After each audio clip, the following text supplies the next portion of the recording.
recuerdo muy bien que muy niño empecé a trabajar cerca de Palacio. Yo le daba grasa a la burocracia de esta gran ciudad. Yo crecí como tú en las calles de la capital, vendiendo la extra y a veces billetes de la lotería disque nacional. Hola, buenas tardes, compañeras, compañeros. Bienvenidas y bienvenidos a la segunda sesión de este seminario de Historia del Trabajo y sus trabajadoras y trabajadores en su edición de 2024.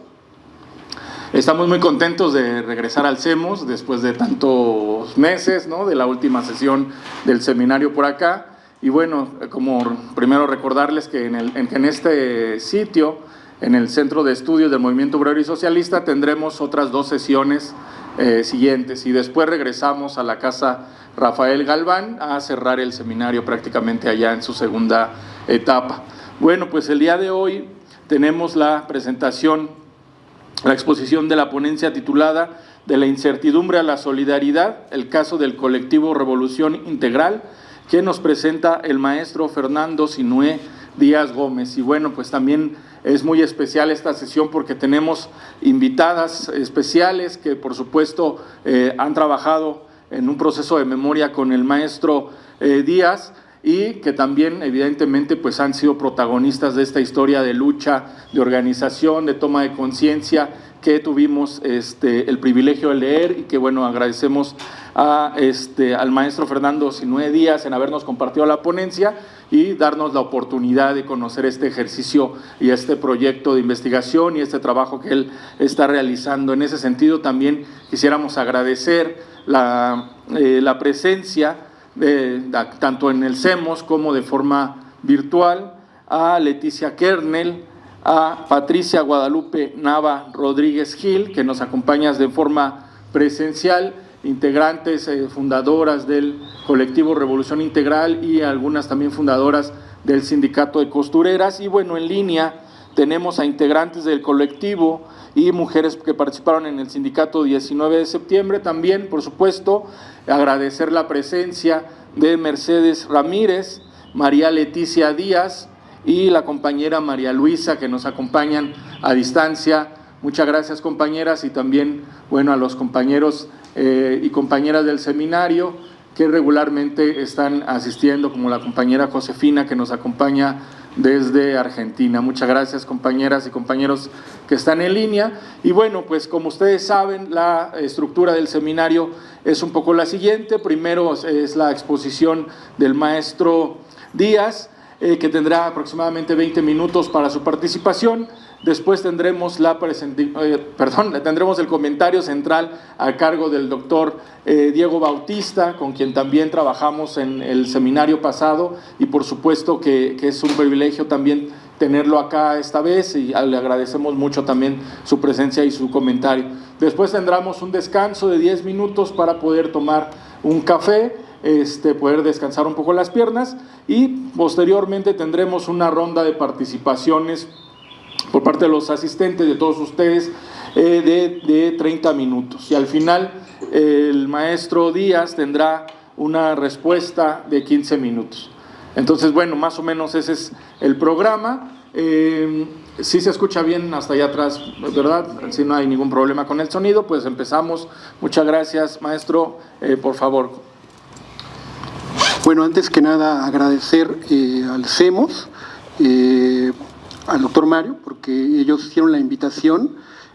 Cuando recibí la invitación por correo, de inmediato pensé que habría que sumarnos a este esfuerzo, porque me parece que espacios como el CEMOS hacen falta en la Ciudad de México y este carácter que tiene el Seminario de Historia del Trabajo, creo que son esfuerzos no solamente en términos académicos, sino también, como lo decía un poco Miguel, de rescate de la memoria, muy importantes. Entonces, yo agradecerle, ¿no?, de entrada como invitación, agradecer también a Diego, porque, bueno, Diego hizo un trabajo para las compañeras que no lo conocen, sobre Pascual, muy interesante, sobre la cooperativa de Pascual, y fue un encanto que me leyera a él porque él ubica muy bien el contexto histórico en el que se desarrolló el trabajo del CRI. Bueno, dicho eso, también quiero agradecer como la presencia de las compañeras, ¿no?, de las fundadoras del colectivo, Patti, Leticia, que están acá, las compañeras que están en línea, como ya lo dijo Miguel, compañera María Leticia, mi mamá, María Luisa y Mercedes, que son compañeras que participaron en el colectivo y que también integraron el Sindicato Nacional de Costureras, el primer sindicato nacional, el único sindicato nacional de costureras, y una experiencia muy interesante.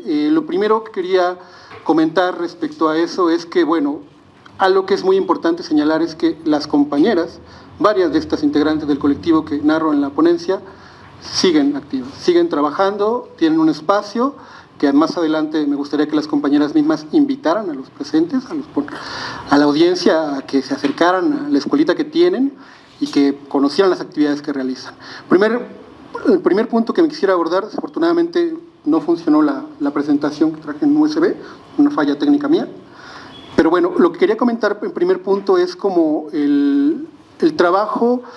Lo que a mí me interesaba mostrar en esta ponencia es evidenciar que durante el proceso de creación del Sindicato Nacional de Costureras no hay una historiografía como tal respecto al tema. Lo que hay son muchos trabajos de antropología, de trabajo social, de sociología, pero como historia no hay tal, ¿no? Y hay mucho trabajo de prensa, por ejemplo, testimonios que tienen que ver más bien con algunos de las líderes, pero no hay un trabajo como tal. Y en este sentido, la aportación de este trabajo, de esta investigación, va en el sentido de identificar, señalar que previo a la construcción de este sindicato hubo grupos organizativos, colectivos de mujeres que estaban activas haciendo trabajo en las fábricas, como lo pueden ver ustedes en la ponencia. Menciono el caso del colectivo Revolución Integral, me enfoco a trabajar en ellas. Ellas trabajaron en la Ciudad de México, los años 1983, 1984, en 2 fábricas de la Ciudad de México. También trabajaron en las camaroneras de Ciudad Victoria, Ciudad Reynosa, y el objetivo del trabajo es mostrar precisamente que este sindicato nace y se enriquece, el sindicato del 19 de septiembre, de una experiencia de mujeres trabajadoras, porque no son las únicas, hay otros, pero me parece que fue muy importante, y mostrar cómo fue su trayectoria de estas compañeras, de estas mujeres feministas, obreras, costureras, y cómo llegan con todo este cúmulo de experiencias a el sindicato a mostrar, a participar en la construcción del único sindicato de costureras, sindicato nacional, único, repito porque es importante, y me parece que ese es como el objetivo de la ponencia principalmente, ese es el aporte historiográfico que se intenta hacer. Es decir, no surgió de la nada el sindicato, por supuesto había muchos grupos trabajando, muchos grupos que fueron solidarios, pero particularmente el colectivo Revolución Integral tuvo una trascendencia porque en primer lugar fueron las que propusieron crear el sindicato, ¿no? Primer documento que yo he encontrado donde se propone a escasos 10 días, 15 días tal vez más, de la creación de un sindicato, es firmado precisamente por la organización que crean, el colectivo Revolución Integral, una vez que se cayeron todas las fábricas, que se quedó todo destruido y se empiezan a organizar las costureras. Ellas son las primeras en decir, se tiene que organizar un sindicato a nivel nacional. Otros grupos pensaban en hacer cooperativas, en pedir solamente la indemnización, y las compañeras dicen, no, este es un momento muy importante y podemos de aquí generar una organización a nivel nacional, y empiezan a trabajar en ello. Es el primer punto que me parece muy importante señalar. Otro de los puntos que también me parece importante es que este grupo de mujeres articula una red que va a ayudar a sostener el trabajo del sindicato. Por ejemplo, ellas contactan a varios de los abogados que llevan los casos de las fábricas, que llevan después el apoyo a las costureras. Vinculan también otro grupo muy especial en el que participó Leticia Kernel, que es Rexamuni, una red de salud que trabaja con niños y mujeres en los sectores populares. Ellos editaban un boletín muy bonito que era Diálogos de Salud Popular. Y bueno, hay todo un cúmulo de grupos que están trabajando alrededor del sindicato y que son muchos de ellos articulados por grupos como el CRI. Por ejemplo, el periódico que edita La Puntada, que se llama el periódico que edita el sindicato de costureras, lo articulan y se crea gracias a uno de los grupos que el CRI se acerca, el Martillo. El Martillo se encarga precisamente de hacer la publicación de la puntada con sus distintas secciones, y ellos después van a trabajar con las costureras para que sean ellas precisamente, ¿no?, los que trabajan. Entonces es muy importante en ese sentido como reconocer esta trayectoria de este grupo. Yo menciono algunas de las cosas en la ponencia, no abordo todo porque me especifiqué principalmente en el trabajo que hicieron en las fábricas de Capullito y con las camaroneras, en Ciudad Victoria, Ciudad Reynosa, pero ya una vez creado el sindicato, varias de las integrantes del colectivo participan en el comité ejecutivo, en la cartera de propaganda, en distintas carteras, y ellas van a estar ahí acompañando como todo el proceso. Y algo que es muy importante para mí es que después estas mismas compañeras, las obreras, las feministas que menciono, van a trabajar con otras fábricas y con otras costureras a las que van a acercar, van a asesorarlas también para que puedan trabajar dentro del sindicato. Entonces, en ese sentido, la contribución es precisamente pensar cómo fue la trayectoria de este grupo y qué le aportó al caso concreto, a la creación del sindicato de costureras, pero también al sindicalismo mexicano, y sobre todo pensar y reflexionar que eran mujeres que estaban en un contexto de movilización política donde había una discusión de género muy clara, pero que este grupo particularmente, al igual que otros, tenía la condición de la clase social a la par de la categoría de género. Para ellas no se podía entender, ¿no?, en ese sentido, la disparidad, la asimetría en la cuestión de género, si no se acompañaba de una reflexión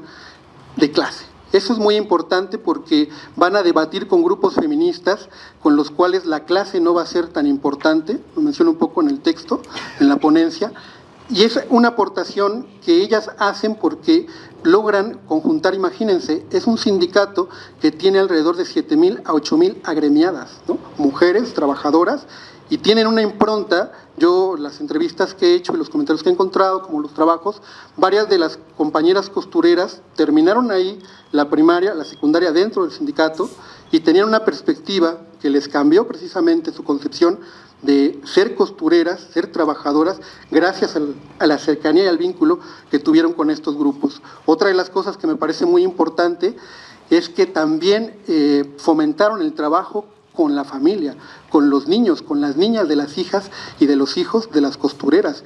Entonces, una de ellas me decía, es que así, trabajando con los chiquitines, con la familia, creamos familias conscientes y más críticas y que tenían una concepción distinta. Entonces, hay una serie de elementos muy interesantes alrededor de la experiencia de este grupo, porque son feministas y son mujeres costureras que tienen una vinculación a partir de la condición de clase y de la condición de género, en la cual empiezan, incluso viven juntas en determinado momento, antes del terremoto del 85, algunas de las costureras, mi madre, pues, vive en común con otra de las feministas, rentan un departamento, ahí es donde hacen varias reuniones para organizarse, y también las fiestas para los chiquitines, que habíamos varios niños, muchas de ellas eran madres solteras. Entonces es una experiencia muy rica en ese sentido, porque es de un feminismo que tiene una concepción distinta, en el sentido de que está pensando cómo es, ¿no?, de esta máxima de lo personal es político, que es muy importante dentro de la concepción feminista, en la vida cotidiana de las trabajadoras, ¿no?, de las costureras, cómo es llevar este ejercicio a su vida, ¿no? Entonces, por ejemplo, una de ellas me decía, bueno, pues nos dimos cuenta la importancia, o sea, siempre tuvimos claro, por la importancia de trabajar con los niños, ¿no?, algo que era interesantísimo cuando se iban a los encuentros, se hacían obras de teatro donde participaban los niños, ¿no? Entonces eso fomentaba también un sentido crítico, y varios ahora de los hijos, de las hijas o algunos, pues estamos metidos en este proceso de organización, acompañamos a las costureras, ellas son las que deciden qué hacen, nosotros solo nos sumamos. En ese sentido está, por ejemplo, la propuesta del archivo que se está creando, de la memoria del sindicato y de estos testimonios, por ejemplo, porque no lo hay. No hay un archivo del sindicato 19 de septiembre. Desafortunadamente, cuando fueron desalojadas del espacio que tenían, se quemó, se perdió varios de los documentos. Solo la compañera Concepción Guerrero, que también aparte del CRI, ella recuperó parte de los materiales, y gracias a eso tenemos acceso a varios de los documentos que se emitieron en su momento, que le dieron vida como a la dinámica organizativa, que puede ser un registro muy importante. Bueno, es otra de las cosas que me parece muy importante en el sentido de la aportación que hizo el grupo y que hoy por hoy, sobre todo en el tema de feminismo, es un claro ejemplo, porque es un feminismo que en el texto retomo la categoría de otras antropólogas que han trabajado y le llaman feminismo popular, que es un feminismo de clase, pero que está vinculado con organizaciones de masa, ¿no? No son colectivos que se quedaron aislados o en un ámbito académico nada más, sino salieron y estuvieron en el movimiento urbano popular, con sindicatos, ¿no? Estamos hablando de 8,000 a 7,000 agremiadas, o sea, el impacto que podía tener el grupo o estos grupos o esta concepción del feminismo era muy amplio, ¿no? O sea, estábamos hablando que había fábricas que se agremiaron al sindicato de Irapuato, del sur de la ciudad de Puebla, del sur del país, o sea, de muchos lados, ¿no? Y eran mujeres.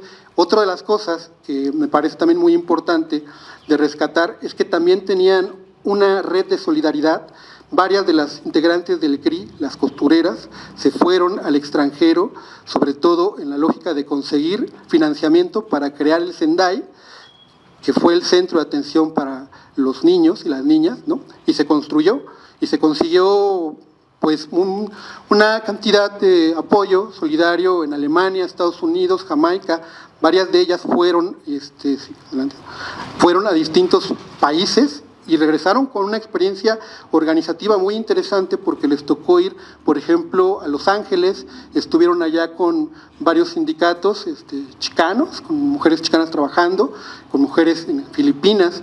Entonces es una experiencia muy rica de la cual no hay testimonio y ahí quisiera abordar el otro punto, con eso quisiera cerrar. Lo que existe sobre el sindicato, sobre la experiencia son, como lo decía, testimonios, por ejemplo, de una de las líderes, ¿no?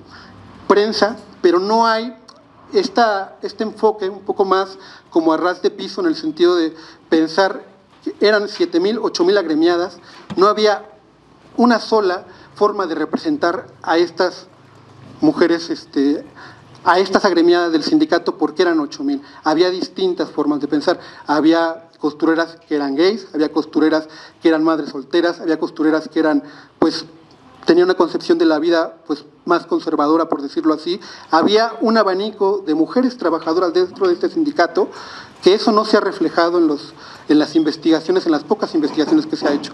Otro tema que tampoco se ha reflejado dentro de la investigación es el papel de los hombres dentro de esto, porque también había costureros, ¿no? Eran los menos, pero también los había. No hay sobre eso, ¿no? No hay investigaciones. Por ejemplo, uno de los compañeros costureros que entrevisté un día me dijo a mí, yo aprendí de las compañeras costureras a no tener miedo y a no romper el hilo de la negociación cuando estábamos con los patrones, porque yo era de los que les gritaban y se rompía. Las compañeras costureras me enseñaron a tener la capacidad de negociar y saber en qué momento gritar y en qué momento plegarse. Entonces, hay una experiencia ahí muy interesante que no ha sido como todavía trabajada y que requiere pues, de la atención de varios investigadores, por eso les decimos que vayan, se acerquen al espacio que tienen las compañeras, que ya ellas las estarán invitando. Y bueno, para concluir quisiera hablar un poco de las fuentes. Lo que yo hice en el trabajo, como ustedes pudieron ver, fue más historia oral. Los pocos archivos que cito son archivos que de alguna forma conservó una de las costureras, como lo decía, cuando fueron desalojados del espacio. Ella guardó varios documentos que aún no están ordenados, tenemos que hacer ese trabajo, porque entre que las compañeras tienen un espacio y están luchando por mantener el espacio, porque todas, o sea, la mayoría de ellas siguen trabajando, son costureras, son enfermeras, y siguen reuniéndose cada 15 días, y dentro de su agenda está el tema sindical, está el tema de hacer talleres porque tiene un espacio, una escuelita de formación, dar talleres de costura, proyectar películas, sobre todo han presentado libros, ¿no? Entonces es un trabajo que se está haciendo, no han parado, las compañeras son imparables, llevan 40 años trabajando, ¿no? El tema del sindicalismo y ahí están, lo cual es algo muy importante. Y el tema de las fuentes, me remito principalmente a los testimonios de las pocas compañeras con las cuales he contactado porque ha sido difícil. Muchas se fueron a otros estados, otras fueron al extranjero, algunas fallecieron desafortunadamente y dejaron pocos registros. Una de ellas, Concepción Guerrero, dejó una entrevista muy bonita en la Jornada de Oriente, donde explica la diferencia con otros grupos feministas.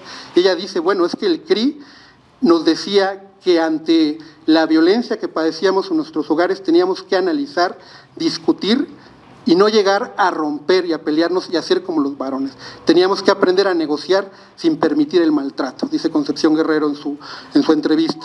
Entonces hay toda una concepción de cómo enfrentar la crisis del 83 también, el CRI se la plantea, ¿no? Y dice, bueno, la crisis de los 80 le va a pegar más a las mujeres trabajadoras, en primer lugar porque son las que menos ganan, ¿no? Las que más padecen los embates del capital, este caso son las mujeres trabajadoras, y sobre ellas desarrollan una reflexión y una estrategia de intervención, que lo traté de mostrar un poco en la ponencia, y bueno, con esto me gustaría cerrar para escuchar como diálogos y agradecer una vez más al CEMOS, a Diego, a la organización, al doctor Mario por estar pues al tanto, ¿no?, de las investigaciones, invitar y abrir espacios como estos que son necesarios y hacen mucha falta, ¿no? Muchas gracias.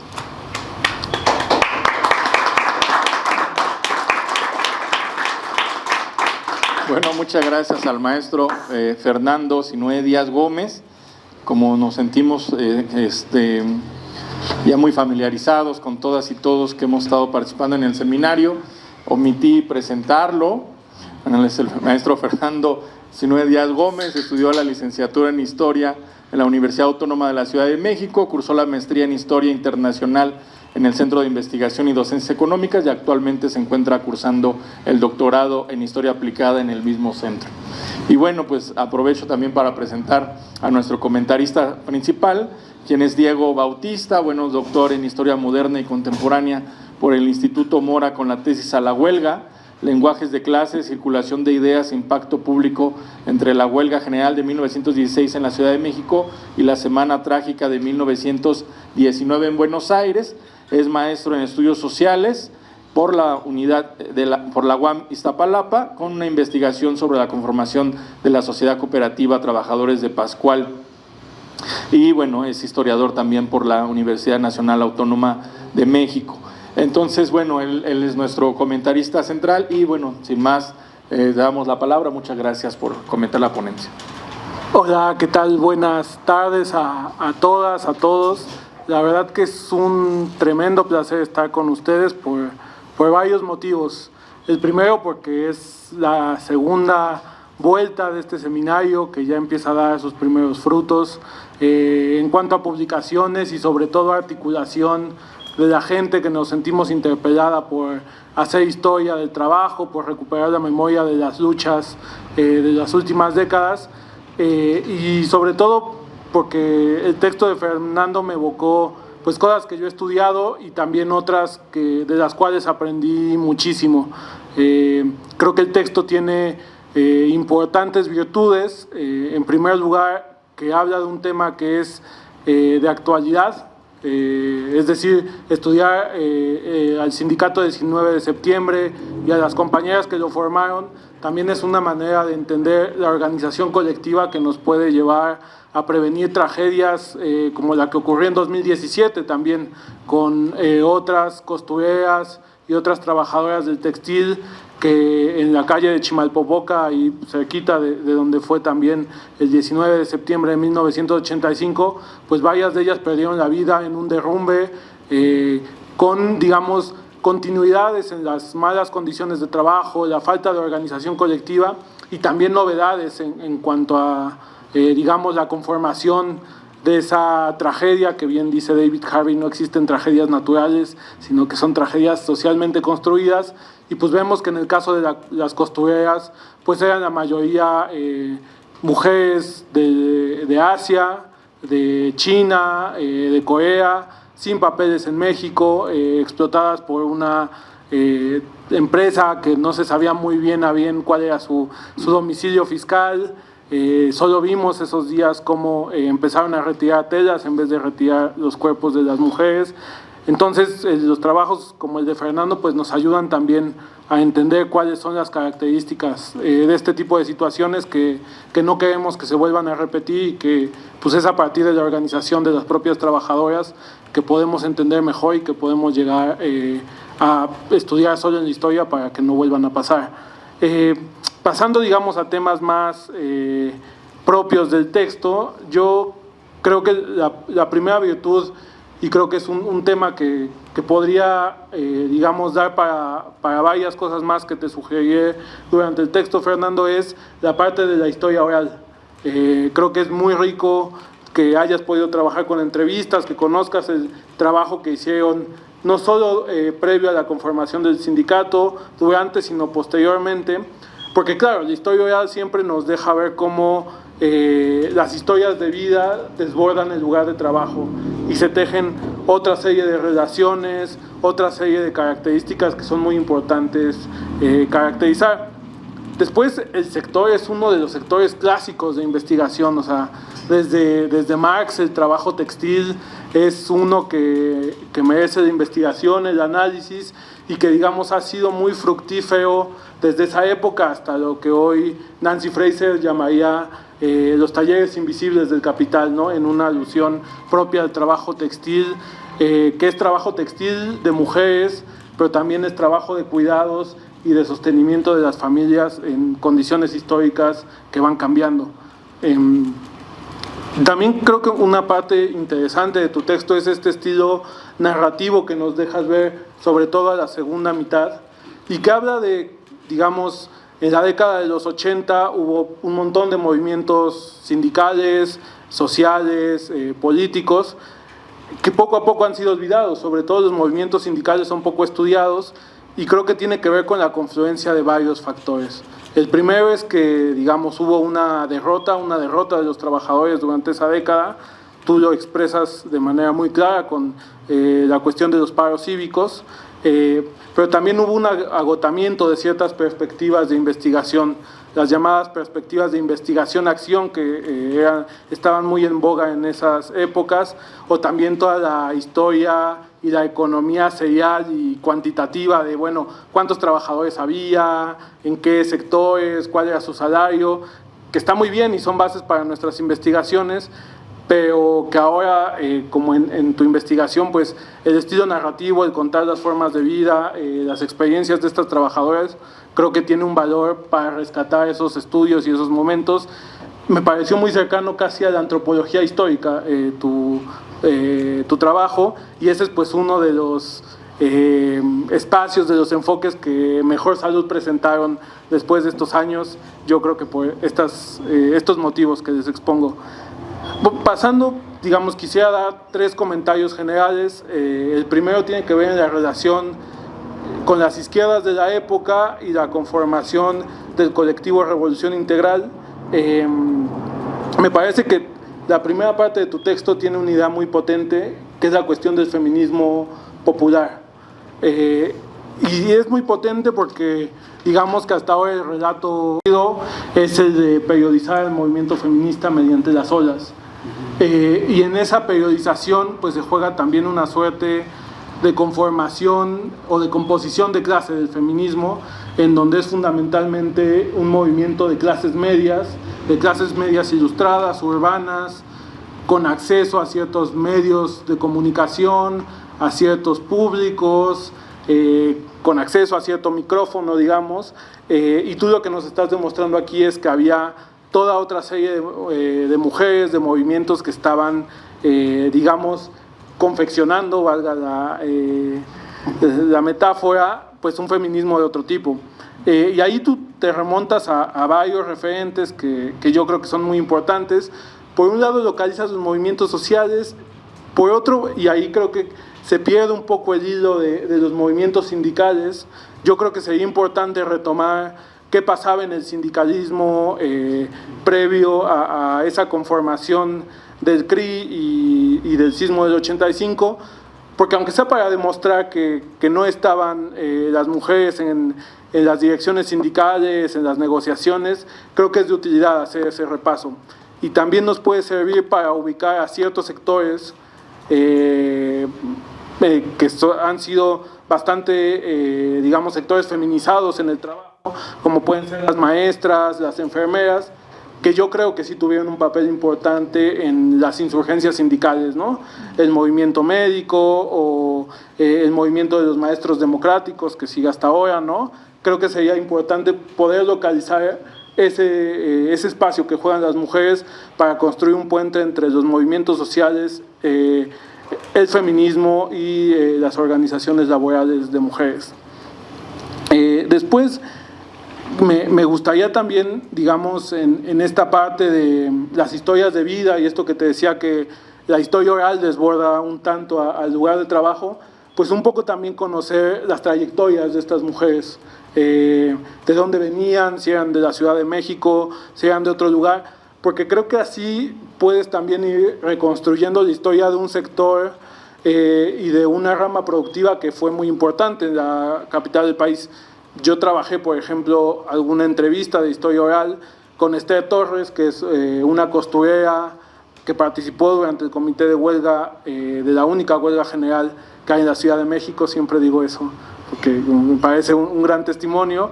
Y ella ya trabajaba en los barrios de San Antonio Abad, la zona de la Colonia Obrera. Bueno, se traslada de la Colonia Americana, lo que ahora es la Colonia Juárez, hacia esta zona. Entonces creo que valdría reconstruir un poco esa historia de la industria textil, porque lo que tú vas a dar cuenta en tu texto pues es una transformación también muy importante de cómo hay una reducción de la industria nacional, de la industria textil nacional, y empieza a haber todo un eje, digamos, maquilador, asociado con Estados Unidos. Lo plantearía de esta forma, a ver si el paralelismo es claro. En la década del 70 está el Congreso Feminista convocado por la ONU, del cual tú nos hablas, y es en esa misma década que se firman los convenios con el GATT, en donde México entra al GATT, y digamos hay una apertura hacia el libre comercio. Entonces creo que ahí reconstruir esas historias que son paralelas en algún momento, pero que se interseccionan en tu investigación, sería muy importante. Bueno, yo te arrojo todas estas sugerencias entendiendo que es una investigación de largo alcance, ¿no? Es una tesis doctoral.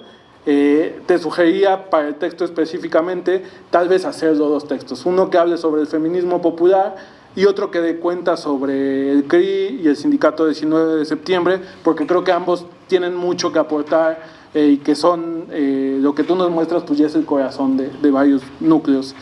Ya pasando, digamos, a la década del 80, hago un par de comentarios más.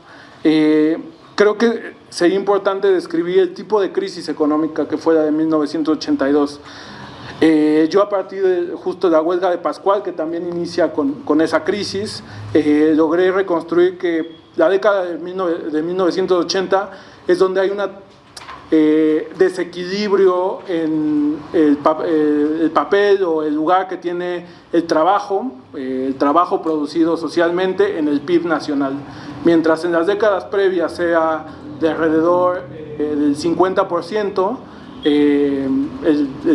la riqueza que llegan los trabajadores a tener, hacia la década de 1980 es del 30%, es decir, hay una disminución muy grande y una ofensiva muy grande sobre sus salarios, sobre sus condiciones de vida, y también se va cimentando algo que creo que podría también quedar muy bien en tu texto, que es la impopularidad del gobierno de Miguel de la Madrid. Digamos, el sexenio de Miguel de la Madrid empieza con este intento de aumento salarial del 10, 20 y 30% en 1982 y cierra con las repercusiones del sismo del 85 y esta, digamos, fuerza popular y social que acaba autogestionando el rescate de las personas que estaban en los escombros en la ciudad, y eso pues tiene un costo político muy alto y también, digamos, un entorno de maniobras que es interesante describir para los movimientos sociales y sindicales. Eso no lo conozco, pero saber el impacto particular que tuvo en la industria textil, por ejemplo, creo que sería de mucha utilidad para tu investigación. Y después hay toda una cuestión fascinante que tal vez las compañeras gusten comentarnos, que es este vínculo de las izquierdas, los movimientos sociales, el feminismo, todos un poco traslapados, así como en vagón de metro de esta ciudad, ¿no? En donde todos estaban un poco alrededor, adyacentes a otros movimientos, cercanos, interesados, informados de lo que pasaba en otros sectores, a nivel local, a nivel nacional y a nivel internacional. La parte que tú planteas sobre el impacto de las guerrillas centroamericanas en la conformación del CRI, en la formación marxista y en las desavenencias que hay, que es lindísima esta anécdota que cuentas de cómo un comandante llama a las compañeras que eran de la disidencia sexual, lesbianas, y les dicen, bueno, tienen 24 horas para cambiar sus preferencias sexuales, como que retrata en una sola imagen una época en donde estaban pues varios momentos, lugares de las izquierdas, de los movimientos sociales interactuando a veces de manera que no se entendía nada, pero que es muy, muy interesante. El FMLN estuvo presente en varios sindicatos también. Ahora te comentaba lo de Pascual, que también ahí tuvieron algunos, vínculos y participaciones. Entonces creo que eso está muy, muy bien logrado en tu texto. Por último, quisiera centrarme en el papel que el CRI y otras organizaciones jugaron en el sismo de 1985 y desde dónde lo estás reconstruyendo. Yo creo que hay un punto que es bien interesante que tal vez pudieras desarrollar más, que es esta interacción en los campamentos para la búsqueda de personas desaparecidas, pero más que eso, o sea, para la gestión de, pues, literalmente una ciudad en ruinas, ¿no? Y eso creo que puede hablar mucho de la capacidad y la experiencia acumulada de estas mujeres que formaron el CRI en la gestión y en las experiencias sindicales previas. Digamos que podría ser un buen enlace con lo que tú nos planteas de experiencias sindicales en las confecciones infantiles, en Capullito, en las camaroneras del noreste del país. Yo creo que reconstruir eso con un poco más, digamos, de carnita, de testimonios, de crónicas, no sé, las de Monsiváis son ahí una cosa muy interesante, ¿no? Creo que podría plantearse como un aporte sustancial de tu investigación. Bueno, y después algo que lo planteo aquí para que lo charlemos en el siguiente momento del seminario es la salida hacia un sindicato nacional de la industria textil, lo cual es importante porque recordemos que una de las formas de control del corporativismo priista hasta esos años era la segmentación de los sindicatos por lugar de trabajo, por lugar territorial y nunca, digamos, un sindicato nacional. Y ahí, claro que el contraste con Pascual pues es interesante, ¿no? Digamos, Pascual se hizo una cooperativa en ese mismo año de 85 y pensar que las experiencias no se repiten, que son circunstancias distintas, nos llevaría también pues a plantear, bueno, ¿por qué se hizo un sindicato nacional y por qué proliferó esta iniciativa? Yo tengo varias hipótesis, pero tú y las compañeras ahora me las pueden desmentir o confirmar, porque era un, sector con muchas fábricas y muchos talleres pequeños en donde era difícil tener desde un patrón en común con el cual poder negociar, al cual expropiarle. Y digamos que el sindicato permitía una suerte de federalización de los talleres y las fábricas textiles.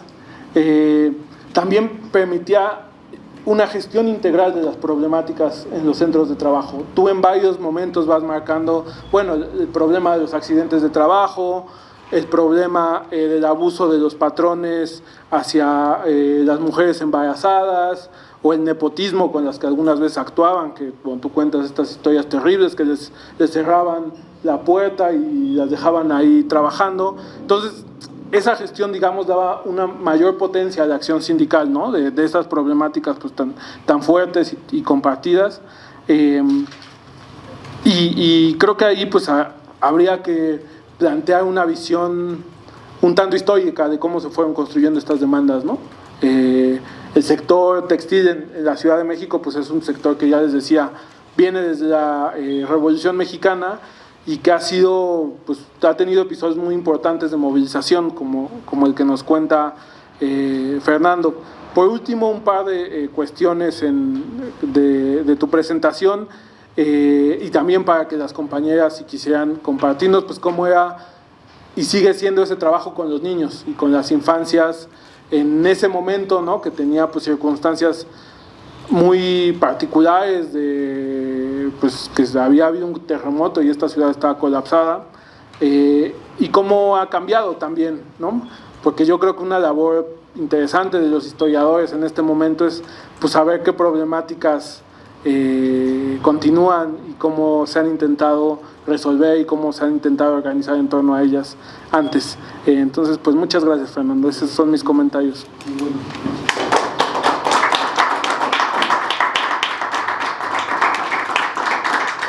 Bueno, muchas gracias, compañeras, compañeros, y muchas gracias a Diego Bautista por su comentario. Fue bastante completo y bueno, les recuerdo que tenemos un descanso de 10 minutos para que puedan estirar las piernas, tomar café o bueno, echar la plática antes de que regresemos. Entonces son 4:55, nos vemos a las 5:05, por favor. Sí. Vamos a retomar, compañeras, compañeros. Bueno, pues muchas gracias. Espero también que haya estado bueno el cafecito. Ahora no teníamos una cafetera más grande, pero ya para la siguiente mejoraremos la situación.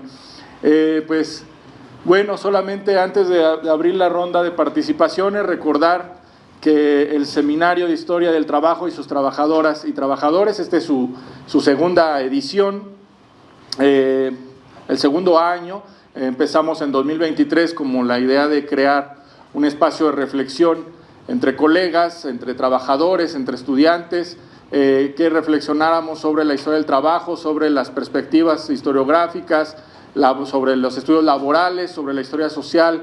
En ese sentido, la intención o la característica que quisimos imprimir al seminario era, bueno, presentar una ponencia sobre un trabajo recién elaborado de tesis o que estuviera en ese proceso de construcción de tesis. En ese sentido, quien presentaba o quien presenta es una persona que está en este proceso formativo. Claro, bueno, le llamamos así formativo, tal vez que está en el doctorado, pues evidentemente ya está formado, pero bueno, está en un proceso formativo. Y por otro lado nos comenta, o tenemos un comentarista central, quien pues ya ha avanzado en ese proceso de investigación, tiene un poquito más de experiencia en ese sentido.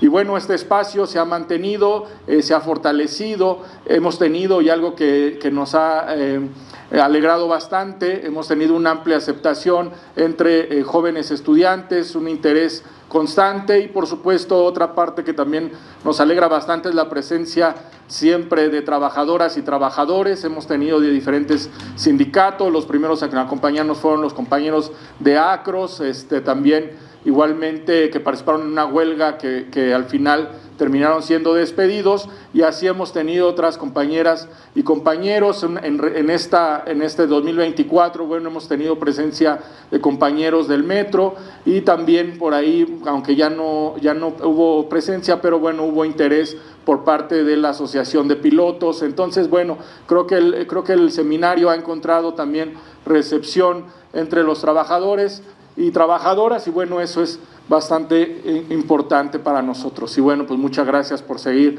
con nosotros en el seminario, por darle vida realmente. Y bueno, para que no me pase lo de siempre que acaparo la palabra, pasamos a esta ronda de participaciones por parte de ustedes. Entonces, bueno, quien quiera participar, ahora sí que levante la mano, y si son todos, ahorita los vamos apuntando. Bueno, vamos primero con la compañera y después vamos y después Cintia. Gracias. Bueno, quisiera empezar por mencionar que llegaron Aldegunda Rojas, que es otra compañera del CRI, que es costurera y posteriormente se formó como enfermera y es enfermera pediátrica, y David, que es de Ojos, del colectivo Ojos de Lucha, que hicieron mantas muy importantes para el sindicato de costureras. Bueno, el compañero Xiomara mencionó a la red de grupos para la salud de la mujer y el niño. El papel que tuvimos dentro del sindicato fueron dos: uno, trabajar temas de salud, en donde aprendimos también de otros compañeros de la UAM Xochimilco, que nos enseñaron la cuestión de mapas de riesgo, de cómo ver los riesgos dentro de la fábrica. Ellos nos enseñaron eso, pero nosotros al estar trabajando los mapas de riesgo vimos las cuestiones del efecto de los pulmones, por ejemplo, o sea, no solo de los accidentes agudos, sino las cuestiones crónicas.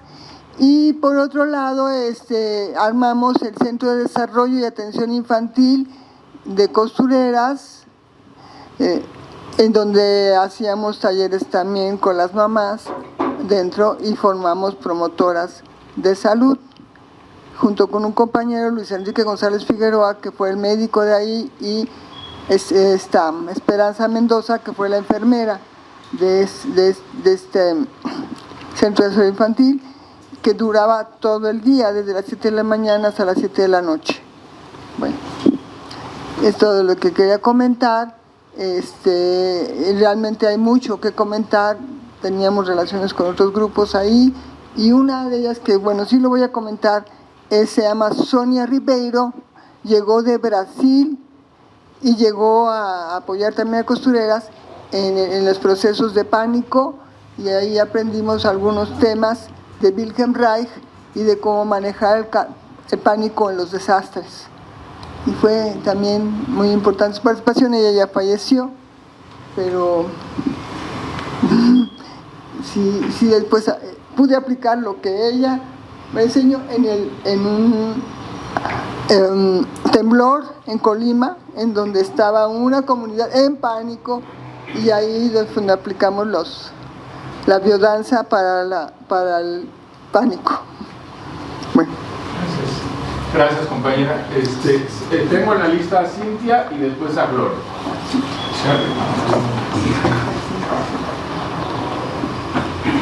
Pues muchas gracias, buenas tardes. Pues yo, así como dice Diego, que la primera parte del texto es muy potente, yo efectivamente coincido. De hecho, yo me sentí muy identificada con lo que escribes, con esta cuestión de la relación que tenemos las mujeres quienes participamos políticamente con los dirigentes, ¿no? Esto se me hace que es algo que hemos vivido y que tú logras visibilizar, y que logras ser empático ante una situación que a veces para nosotras es difícil, y que pese a estas dificultades pues seguimos, ¿no? Continuando organizándonos y participando políticamente, ¿no? Entonces yo te quiero felicitar por eso, y de igual forma pues a las compañeras, que la verdad es un gusto que estén acá, ¿no? Es el conocerlas, y que son un gran ejemplo, y que pues a mí me conmovió muchísimo, ¿no? Lo que tú escribes.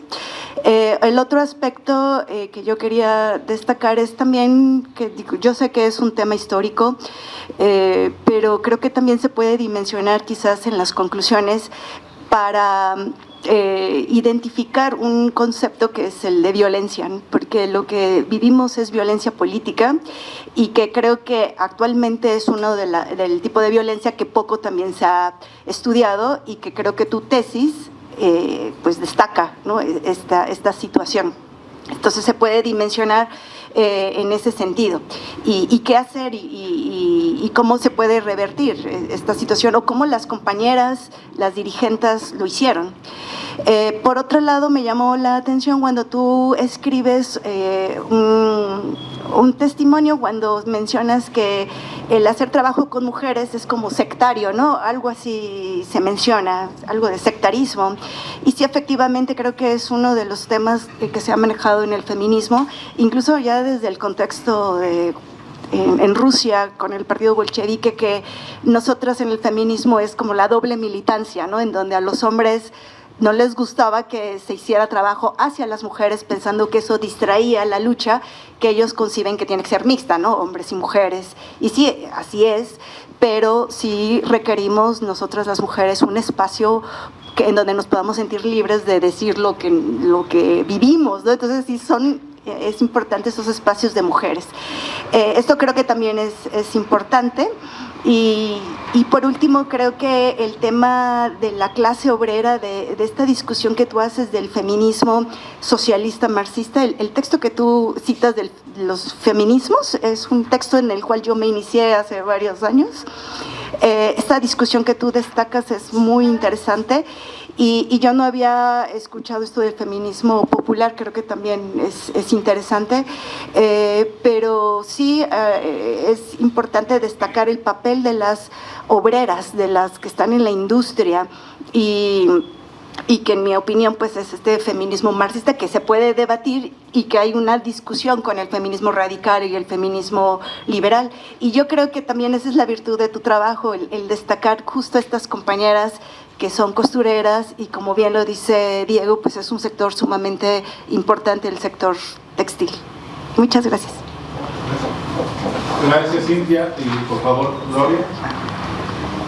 Sí, gracias. Buenas tardes. Sí se escucha, ¿verdad? Sí. Bueno, yo quisiera preguntarle precisamente relacionando lo que Cintia acaba de decir de la violencia.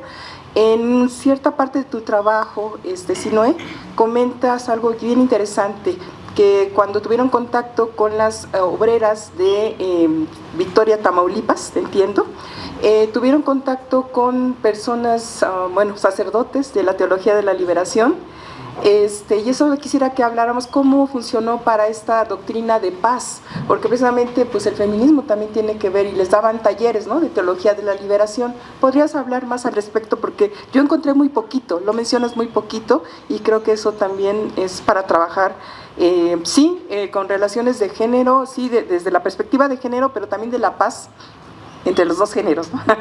Bueno, nada más. Gracias. Gracias, Gloria. Por favor, la compañera Patricia.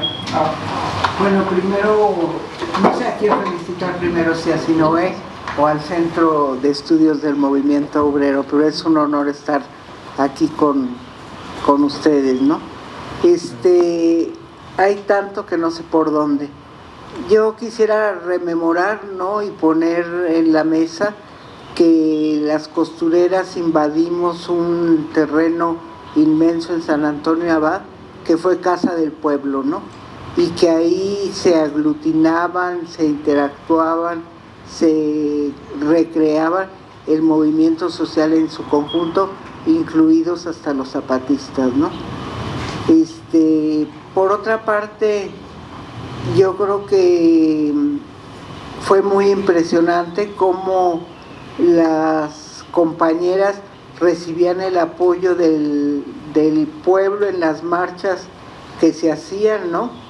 Y les recomiendo una película que se llama No les pedimos un viaje a la luna, que documenta el 1 de mayo, en donde clásico los sindicatos independientes iban a tratar de romper la malla, pero pues imaginariamente, ¿no?, porque acababan negociando con la autoridad.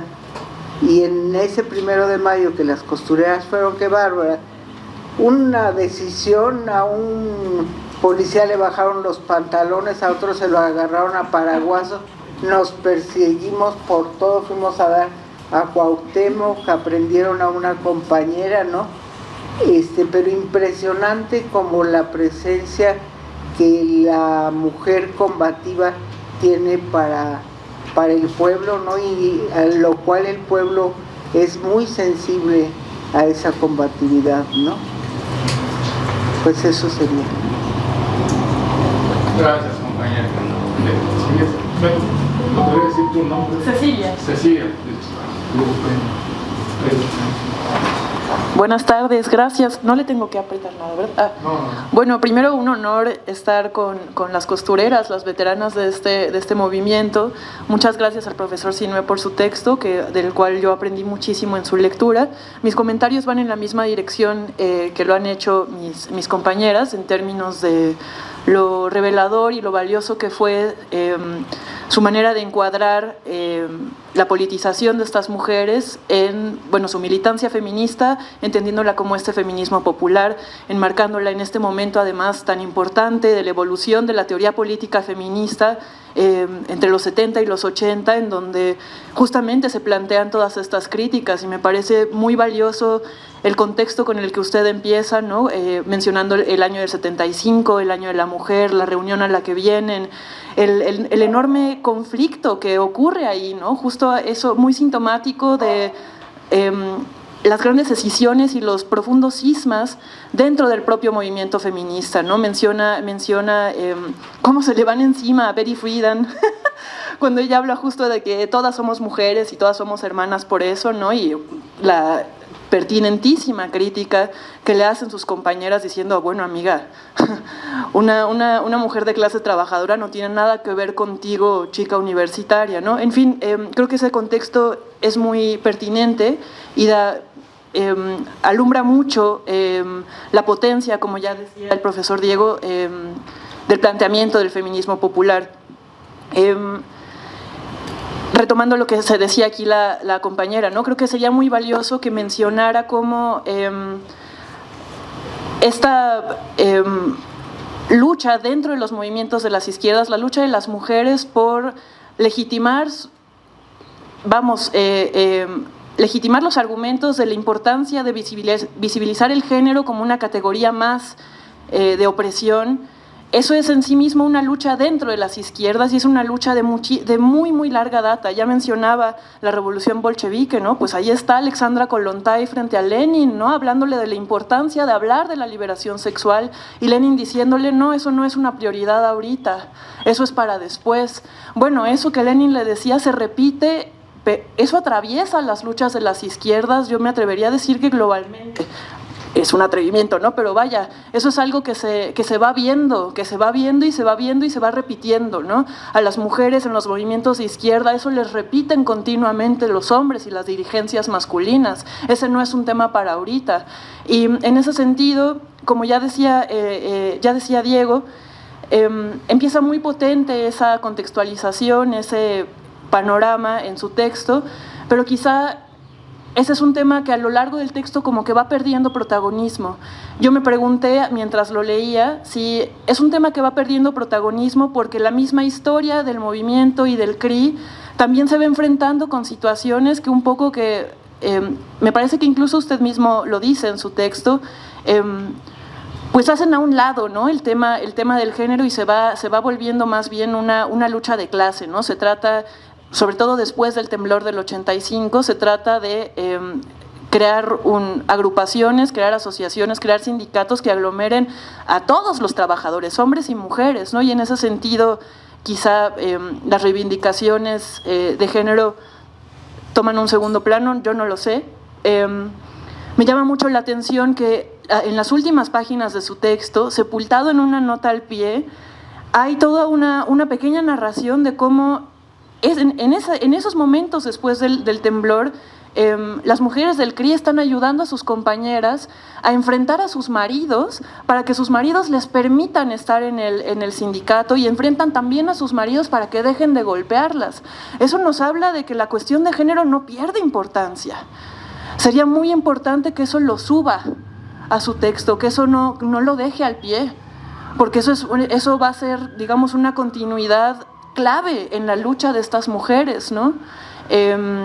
Y bueno, nada, todo esto me provocó su texto y yo le agradezco mucho y le echo porras para lo que siga y ya. Gracias. Por favor, Pedro. Gracias. Si alguien más tiene participación, por favor. Bueno, yo nada más felicitar a Sinué y tengo una pregunta muy simple. Dentro de lo que estaban comentando, me generó muchísima curiosidad cuál fue la influencia de las guerrillas centroamericanas en la creación del CRI, y creo que eso también con las preguntas empecé a relacionarlo con lo que dijo la compañera Gloria, creo que sobre la teología de la liberación, porque la teología de la liberación ha tenido pues mucha influencia dentro de las guerrillas, no solamente centroamericanas, sino también en Sudamérica. Y bueno, pues nada más felicitar y ya, es todo. Gracias. Bueno, muchas gracias por el texto. Yo es una duda pequeña, que también al final del texto refieres que pues el neoliberalismo dio un golpe importante a la organización, a la industria textil en general, ¿no? La llegada de las maquilas, el Tratado de Libre Comercio, el desplazamiento de toda esta industria quizá pues a la frontera y a otras zonas productivas, desarticuló en cierta medida la industria, pero nos dejas ver en el texto y también en tu presentación que pues las mujeres siguieron organizadas, ¿no? De alguna manera la solidaridad, el compañerismo que generaron se mantuvo, ¿no? Entonces creo que vale la pena profundizar en este aspecto, ¿no? ¿Qué pasa cuando esta industria recibe el golpe del neoliberalismo, que seguramente fue un golpe gradual además, que hace que las mujeres pues sigan organizadas, ¿no? Que trasciendan estos espacios laborales y que pues hayan creado, ya nos decías, ¿no? Una escuelita, en fin, otras prácticas, otras actividades, ¿no? Y bueno, esa es la pregunta. Muchas gracias. Bueno, Daniela, por favor. Gracias, buenas tardes. Bueno, Fernando, igual disfruté muchísimo el texto.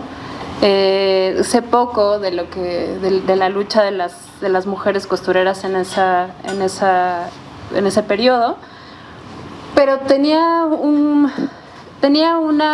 como me sentí con una camisa de fuerza de repente mientras leí el texto, un poco por la parte teórica, que creo que es sumamente importante, sobre todo para tu trabajo general, supongo, y quizá mi duda está en alguna otra parte de tu trabajo, pero si la historia oral y si el testimonio de estas mujeres forman como la parte medular de la investigación, de repente se pierde en esta reflexión en torno al feminismo. Y yo me preguntaba, no he estudiado el feminismo de esta época, pero un poco tengo más noción de inicios del siglo, y lo que se veía con el feminismo de inicios del siglo son preocupaciones en realidad muy particulares en torno, por ejemplo, a la maternidad, que también vi acá, la maternidad y el trabajo, etcétera, cosas distintas más allá de lo que estas mujeres clase medieras, intelectuales, preparadas estaban pensando. Y yo decía, bueno, no sé si está pasando lo mismo en este texto, y si incluso ya en los testimonios que tú has ahondado con las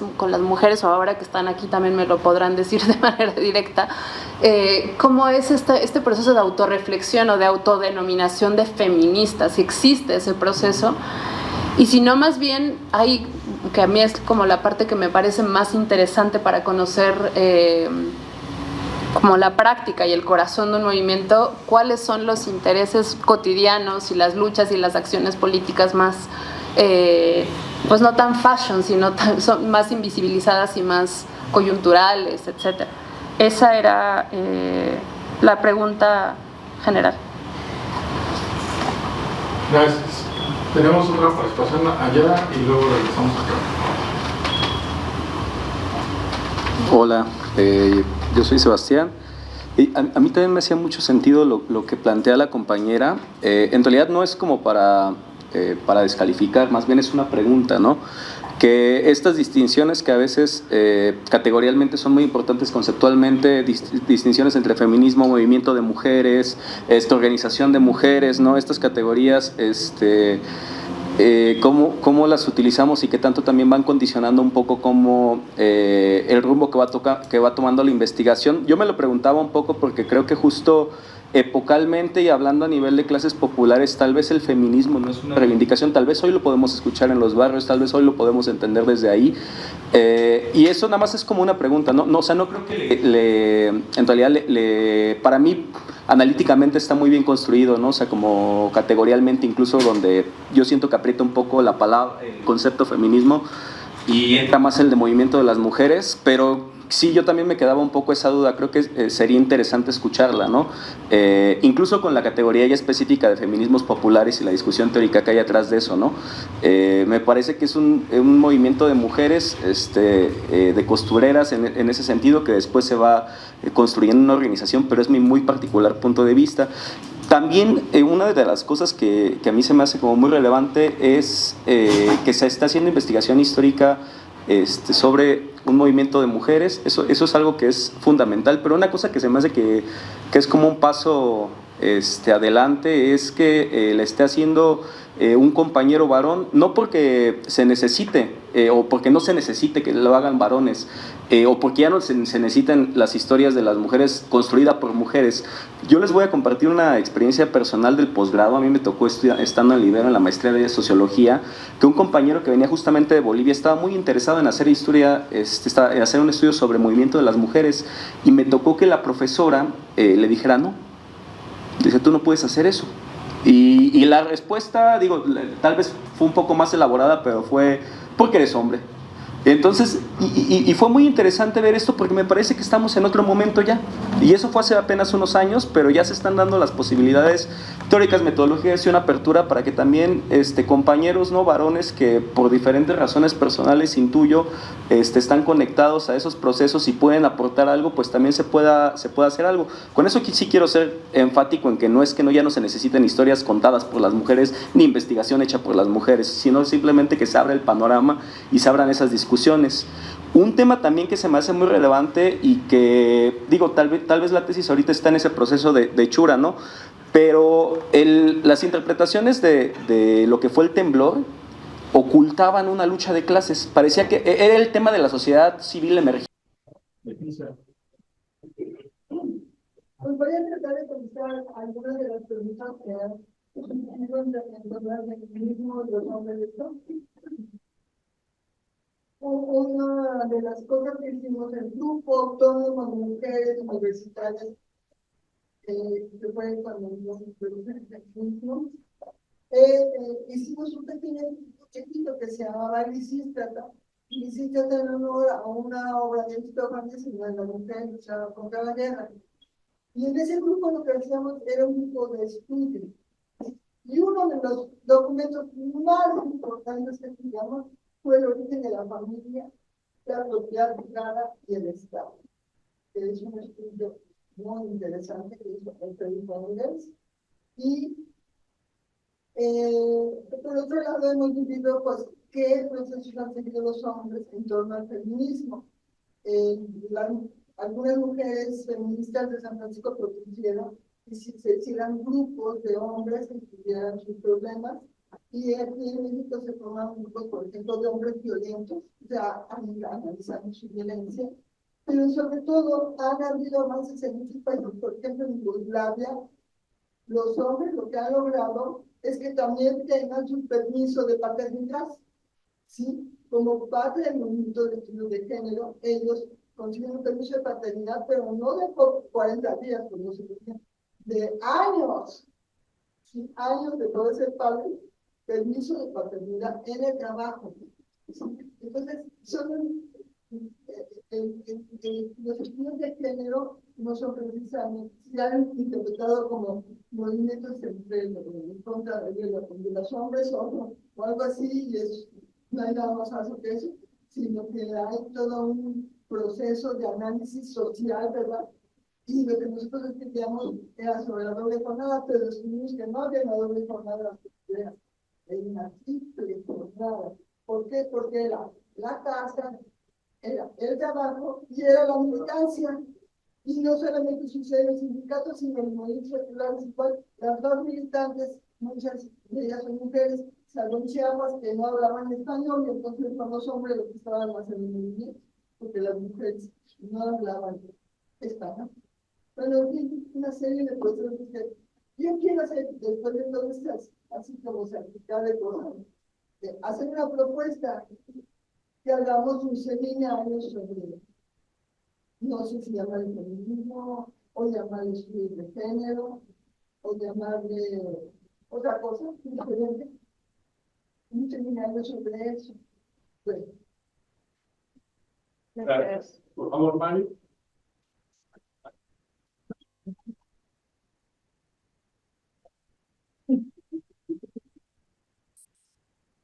Muchas gracias, Sinue, por la presentación del texto.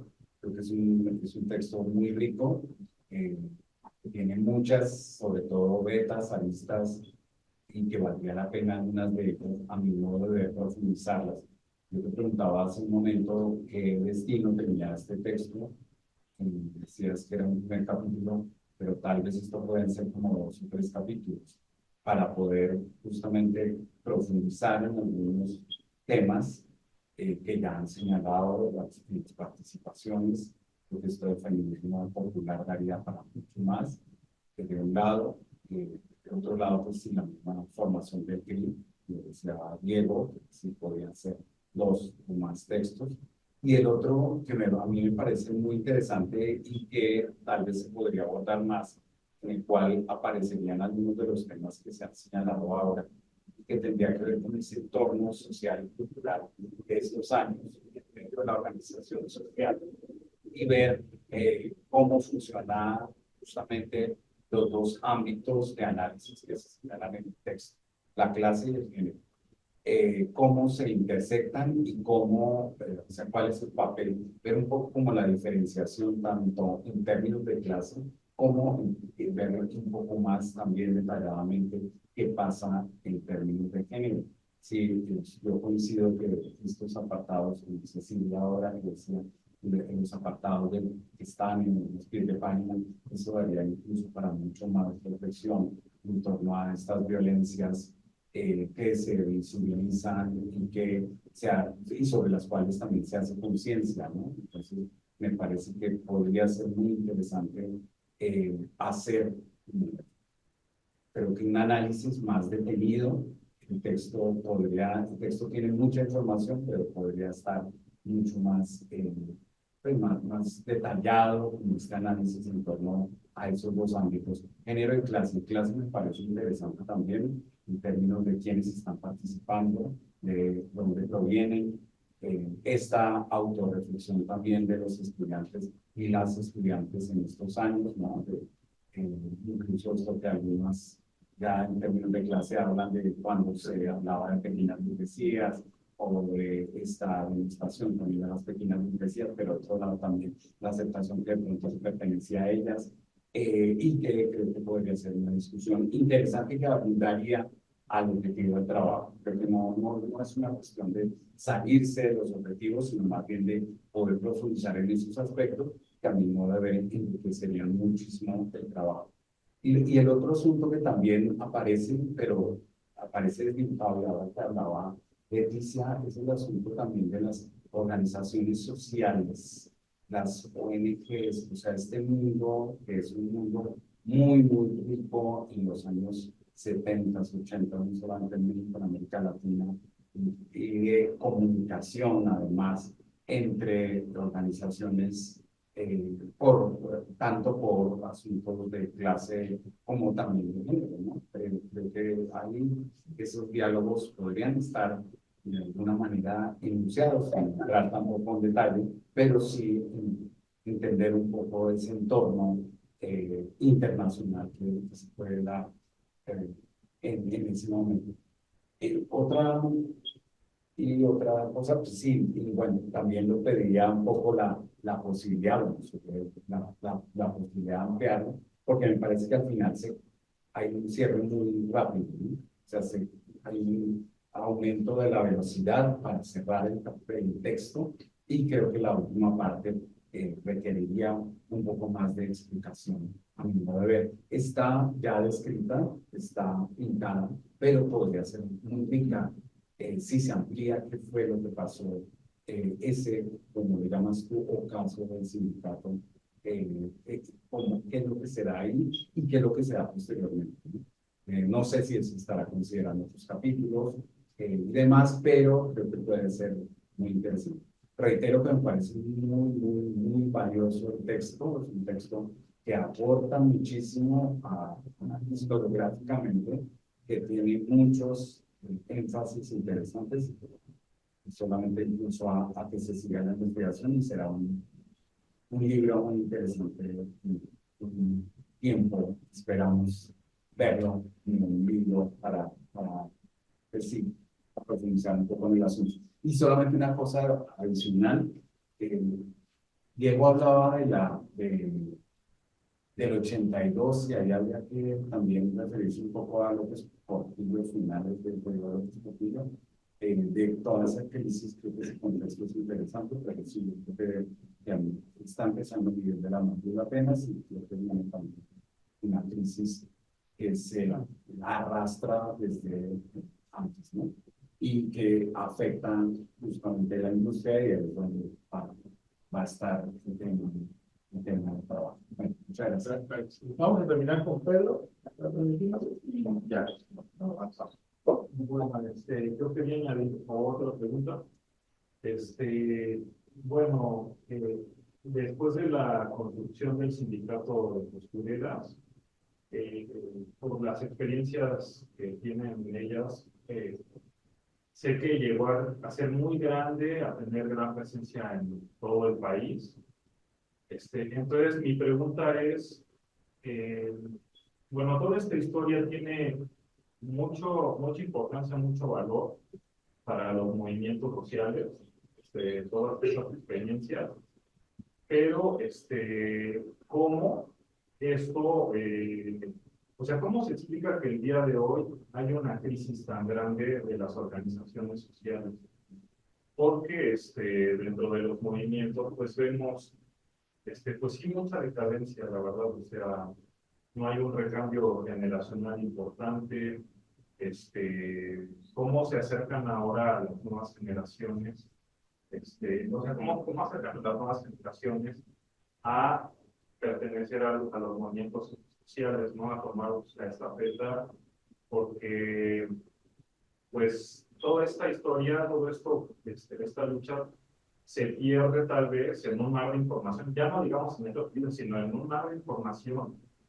¿Cómo se puede llegar a las nuevas generaciones y hacerles reconocer el valor que eso tiene? Porque es una lucha que está cambiando, el escenario está cambiando mucho, y pues creo que es muy importante confrontar todo esto con el presente y con los nuevos retos que se están presentando, ¿no?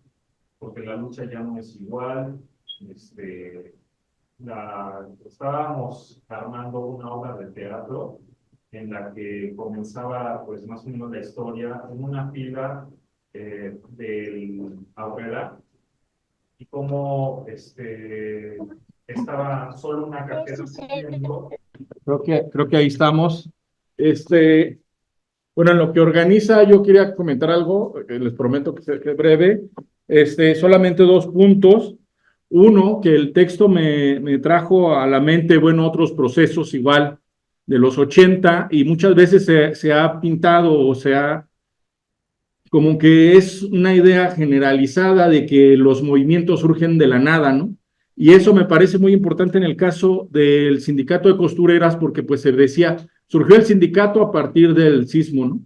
En el caso, por ejemplo, de la colonia Guerrero, se decía, surgió el movimiento de inquilinos, la coordinadora de inquilinos unificada, ahorita se me fue la CUT, se me fue el nombre, y no, antes de eso no había nada, ¿no? Pero realmente había todo un proceso de lucha de vivienda, por la vivienda, contra los desalojos y por supuesto la rehabilitación de los techos, ¿no? Que ahí estaban otros sectores como arquitectura, autogobierno participando, y antes del 76, que es cuando surge la Unión de Vecinos de la Colonia Guerrero, antes de eso ya había solicitudes de personas en lo individual pidiendo viviendas, porque las viviendas en las que vivían estaban totalmente deterioradas, ¿no? Y justamente a partir de esa conjunción de personas empieza una colaboración comunitaria entre las distintas personas para reparar los techos. Sin embargo, es hasta el momento en que se derrumba en la calle de Sol, se derrumba y mueren los niños, hasta ese momento es cuando se decide hacer la Unión de Vecinos de la Colonia Guerrero, y donde justamente los padres jesuitas tienen una preponderancia ahí, porque ya hacían un trabajo pues digamos social de forma previa, ¿no? En el caso de San Juan Ixhuatepec pasa un poco lo mismo, ¿no? Se piensa que a partir de la explosión surge el movimiento social, pero en realidad ya había experiencias organizadas, no solo de los ejidatarios, las fiestas patronales, sino también había personas que habían participado tanto en movimientos sociales estudiantiles como en movimientos sociales sindicales, ¿no? En ese sentido, esto me lleva a una reflexión que, bueno, ahora para Fernando, que será un poco la situación de la toma de conciencia, ¿no?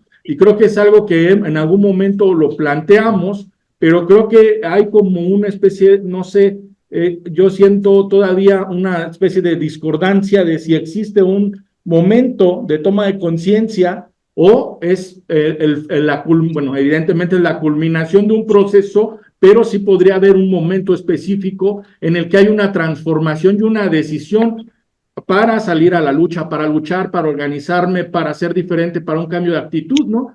Y eso puede ser cualquier cosa, no solo la lucha, pero me pareciera que son como sucesos, como procesos un poco paralelos e imbrincados entre el de la forma individual y la forma colectiva, ¿no? ¿Y qué sucede? ¿Qué detona precisamente eso? Bueno, ese es también mis interrogantes, ¿no? Porque no quisiera yo adelantarme a decir pues que necesariamente tendría que ser pues un desastre o algo similar, ¿no? Pero bueno, era eso y finalmente, bueno, la cuestión de la necesidad de que las organizaciones sociales, de que la izquierda, de que la clase, de que todos estos movimientos también tengan un archivo y que tengan donde resguardar sus documentos, porque justamente lo que decía Fernando era, pues no teníamos documentos. Los pocos documentos fueron los que salvó la compañera de la destrucción de todo esto, ¿no? Entonces, justamente, bueno, no es porque estemos acá en el CEMOS, pero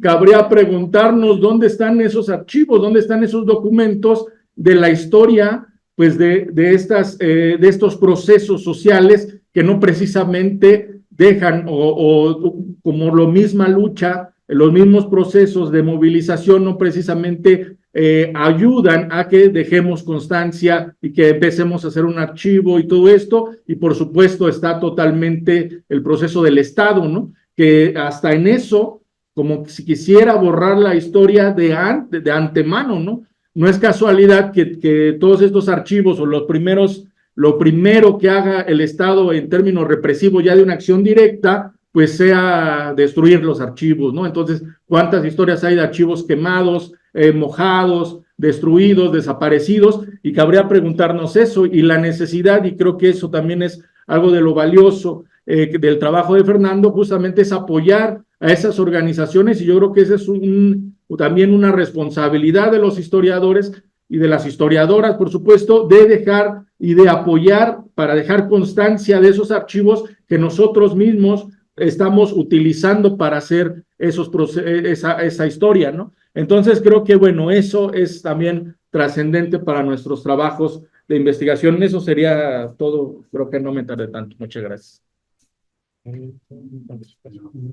Bueno, tenemos acá a Alde, y bueno, vamos a...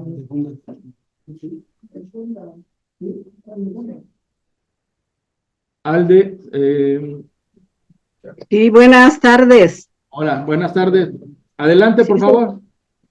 Sí, miren, yo soy una parte de la lucha de las costureras del Capullito. Esa fábrica que dio una lucha por un contrato colectivo, pues antes que existiera el sindicato 19 de septiembre.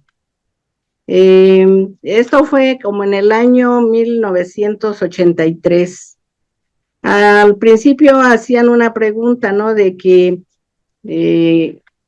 la mayoría de las compañeras de dónde venían, ¿no?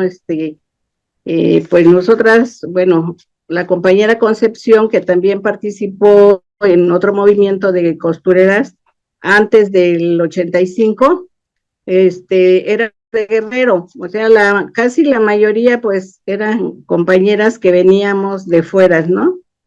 Buscando un trabajo, porque pues en los lugares donde vivíamos no existía pues una fuente de trabajo, ¿no? Más que el campo. No sé si se escucha. ¿Sí se escucha? Sí se escucha, compañera. Adelante.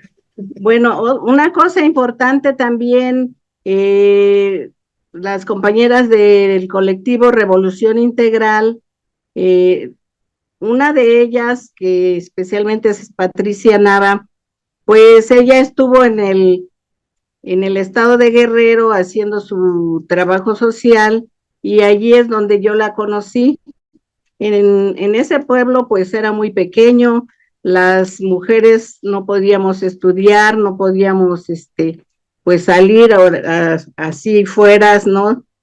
Y bueno, esa relación que hubo entre el grupo que fue de aquí de la Ciudad de México a hacer su servicio social, pues fue una pauta para que a mí me interesara como persona, como mujer, empezar, pues yo no pensaba estar siempre en el pueblo, yo quería pues hacer otras cosas, estudiar, y allá pues la mayoría de las mujeres no las dejaban estudiar, ¿para qué, no? Entonces, pues esa fue una de las formas en que yo pude salir del pueblo, y también por parte del párroco del pueblo, era un párroco, un padre pues progresista, ¿no? De la línea de Méndez Arceo.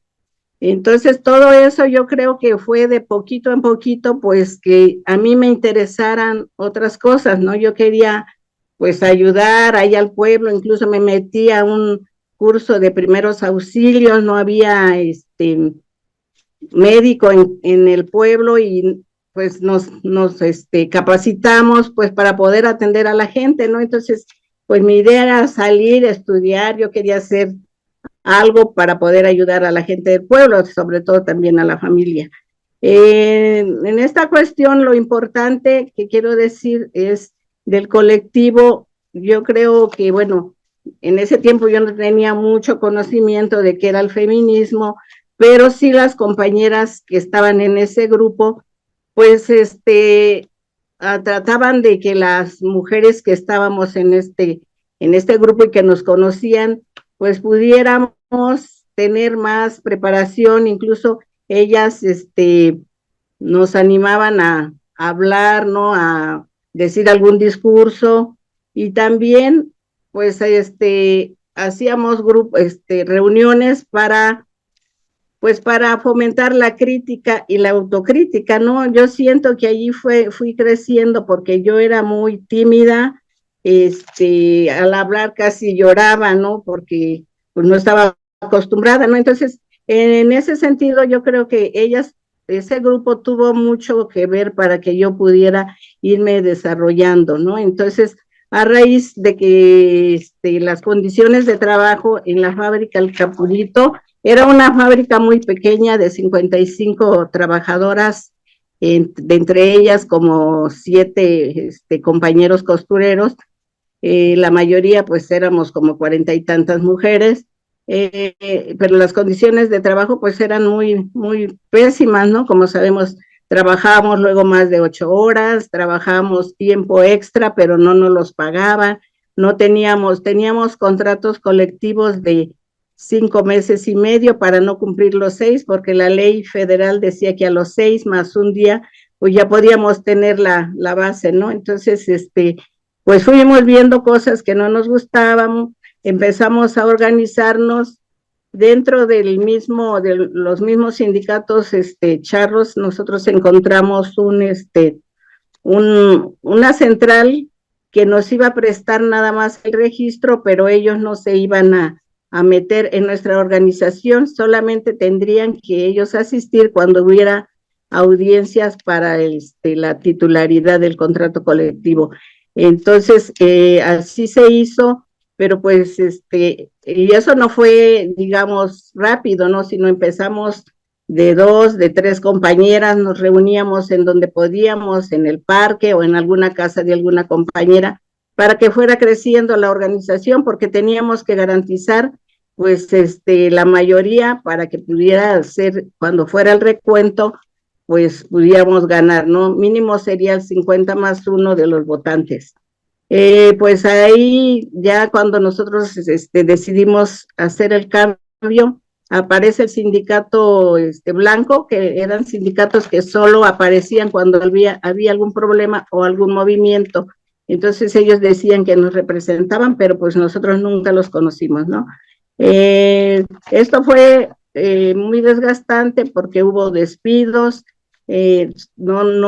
tuvimos que estar dando una lucha tanto para dar a conocer con otras organizaciones, otros sindicatos independientes. En ese tiempo estaban en lucha los de Pascual, estaban los de Escuarde de México, la Favorita, de la Loza Favorita. Había muchos movimientos sociales, como al principio ustedes decían. Entonces no fue tan fácil. Yo creo que lo más elemental voy a decir porque pues es muy largo, ¿no? Terminamos en que nos despidieron a la mayoría y lo que pudimos rescatar fue parte de la maquinaria, pero eso se logró gracias a los plantones que se tuvieron que hacer junto con otros compañeros, entonces, de otras organizaciones. Cuando el 19 de septiembre nosotros pues estábamos todavía dando la lucha por lograr la maquinaria que se había podido resguardar, pero a través de los procesos legales, ¿no? de la Junta de Conciliación y Arbitraje. Se da el sismo y pues pensamos qué podemos hacer por las compañeras, ¿no? Fuimos a ver ahí al San Antonio Abad, donde se había caído el edificio de Topeca, y pues ahí los patrones estaban sacando las telas, la maquinaria, las cajas fuertes, y las compañeras pues nada, y había gente de familiares que decían, es que ahí están nuestras hermanas, primas o esposas, no han salido, ellas entraban a las 7 de la mañana, ¿no? Entonces, pues pasaron como unos días y teníamos la inquietud de las compañeras que nos conocíamos que qué íbamos a hacer, y decidimos, pues ahora sí, apoyar a las compañeras, pues a dar información en cuanto a botear, a dar información, a ir a buscar también a otras compañeras que estaban en los talleres clandestinos y que los patrones pues de eso se querían aprovechar para despedirlas y ya no pudieran organizarse. Eso fue una tarea muy, muy importante. También fue gracias a la solidaridad de los estudiantes, de los maestros, de los colonos, de los sindicatos, de los obreros, ¿no? Entonces no fue una lucha aislada, tuvimos ese apoyo y gracias a eso pues se logró un sindicato independiente a nivel nacional, ¿no? Pero eso no fue tan fácil, el gobierno no los puso cuando nosotros organizamos una marcha y el 18 de octubre y ellos pensaron que no íbamos a reunir pues el número de afiliados y también de otro estado para que pudiera ser nacional. En 2 días nos pidieron todos los registros, las afiliaciones, y pues sí logramos obtener ese registro el 20 de octubre. Entonces más o menos pues es un breve resumen. Sería bueno si les interesa otro día pues organizar, si ustedes quisieran saber más. Es cierto que no tenemos resguardada esa información, se ha perdido mucha información, pues ya han pasado casi 38 años, también se va acabando pues la memoria de todas, ¿no? Ya de que cuando éramos jóvenes, pues ahora ya somos adultos mayores. Entonces, pues eso es todo, no sé si tengan alguna pregunta que pueda contestarles y pues sería todo. Gracias. Gracias por compartirnos tus testimonios. Bueno, voy a preguntar si alguien tiene alguna pregunta para la compañera. Y bueno, si hay alguien más que nos acompaña en línea, es ahora la oportunidad. Si no, pasaríamos a la respuesta de el compañero Fernando.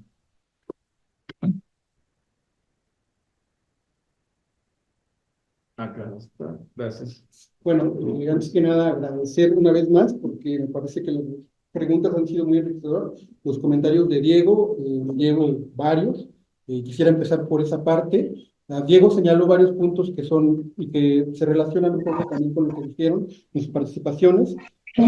Algo que es muy importante señalar es como este contexto, ¿no? Como historiadores, esta crisis, cómo fue esa crisis, es importante. El texto que yo entregué tiene que ver, centrado principalmente en el CRI. Obviamente faltaron muchas cosas porque 32 cuartillas era complicado, y lo que me interesaba a mí señalar era como esta discusión de feminismo popular, porque me parece que es difícilmente vamos a tener la oportunidad de otra vez tener como un debate respecto a eso, porque si ustedes buscan en la bibliografía, el trabajo historiográfico sobre feminismo, se habla poco sobre feminismo popular, ¿no? O sea, la verdad está como por debajo. Entonces a mí me importaba mucho ponerlo al centro del trabajo, porque eso me permitía decir, estas mujeres practicaron un feminismo de una forma distinta, pensaban otras cosas, en el sentido de que la clase era fundamental. En ese sentido, el contexto que bien señala Diego, y es importantísimo decir cómo esta crisis afectó, moldeó precisamente esta concepción, este proyecto, ¿no? Es algo que me pareció muy importante de los comentarios de Diego. Voy a tratar de resumir muchas de las cosas, un ratito, estamos cansados, ¿no? La otra cosa que me parece también muy importante es este contexto, la lucha de clases y también el punto de decir, bueno, dimensionar cómo era la impopularidad del gobierno de Miguel de la Madrid en ese sentido. O sea, fue una fuerza popular que gestionó en este contexto de la impopularidad del gobierno de la Madrid, gestionó la organización, y ahí el CRI tuvo una participación muy importante. Diego pregunta, ¿cómo era esta interacción en los campamentos? Es una tarea que, si bien se recogió por algunos testimonios, entre ellos Chiváez y Panatosca tienen por ahí, creo que falta también ese trabajo que decía Diego, sentir cómo fue esta organización en términos no solamente del rescate, sino de la organización y la gestión, un poco lo decía él, de la sociedad y de la lucha, ¿no? O sea, si ustedes buscan lo que mencionan en estas crónicas, pues se habla como del sindicato, de que se dio el espacio ahí, pero no se menciona que había gente que ya venía como el CRI no era el único, había otros, el CRI fue el más, que tuvo mucho más impacto, ¿no? Pero había otros grupos que estaban ahí, eso no se menciona en las crónicas, por ejemplo, y eso es de lo que hay que hablar y que bien señala Diego, me parece, ¿no? Entonces, la otra cosa que también es importante y que me llevo, que comentó Diego, es esta relación de pensar un sindicato nacional cuando la estrategia de los sindicatos charros, ha sido fragmentar, ¿no? Entonces fue una experiencia muy interesante, que es lo que hace falta. Cada una de las secciones que integraban el sindicato tiene su propia historia. Entonces sí es una chamba, pues que hay que ir a Irapuato, que hay que ir a la zona sur, ¿no? Tratar de trabajar, investigar con las compañeras, leer la prensa, a Puebla, ¿no? Y saber cómo fue precisamente esta parte de cómo ellas se sumaron, ¿no? Uno ve las fotos de las marchas, por ejemplo, las fotos que hay, y ves marchas de fábricas de costureras de Puebla, de Yucatán, de Irapuato, repito, del Estado de México, ahí estaban, ¿no? Entonces, es una chamba que hace falta, un trabajo que hay que acercarse y que, bueno, pues tiene que ser otra tesis de investigación, pero sí es importante por lo menos abordar esto que decía Diego, ¿no? Voy a tratar de resumir esto del trabajo con los niños, me pareció que era algo muy importante, de lo cual ya habló Leti, y eso hace falta una tesis sobre eso, ¿no? O sea, cómo es que el cuidado de los hijos impedía en muchos casos que las mujeres tuvieran un rol central en la participación política, pero también en el caso del CRI, eso facilitó que muchas mujeres se integraran. Yo recogí testimonios de una de ellas que me decía, pues es que cuando vi que los hijos eran parte central de este espacio, pues yo decidí estar ahí, porque había más niños con los cuales podía jugar mi hijo, ¿no? Entonces, eso va un poco con la respuesta al compañero que preguntaba, ¿cómo es que se engarzan en este caso? Ellas siguen siendo comadres, siguen siendo compañeras. Hasta el día de hoy, cuando me invitan a sus reuniones, coopero con lo que puedo.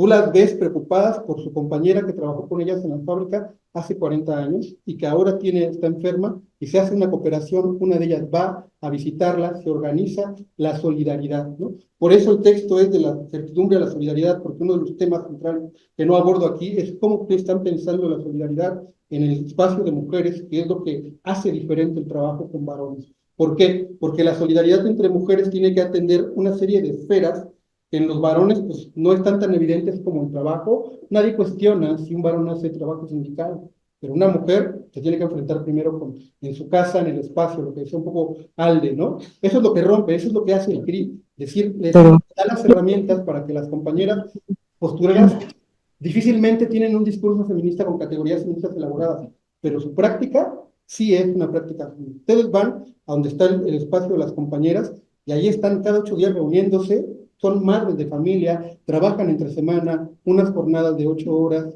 señoras de 60, de 55, 65 años, siguen trabajando hoy sin pedirle permiso a nadie, y ellas van y hacen, y no necesitan un discurso feminista. Esto es lo que aporta el feminismo popular, decir, hubo una práctica que no se ciñó a una agenda ideológica en términos, pero que llegó a la práctica a romper con un esquema en el cual las mujeres estaban asignadas en ese momento, por decirlo así.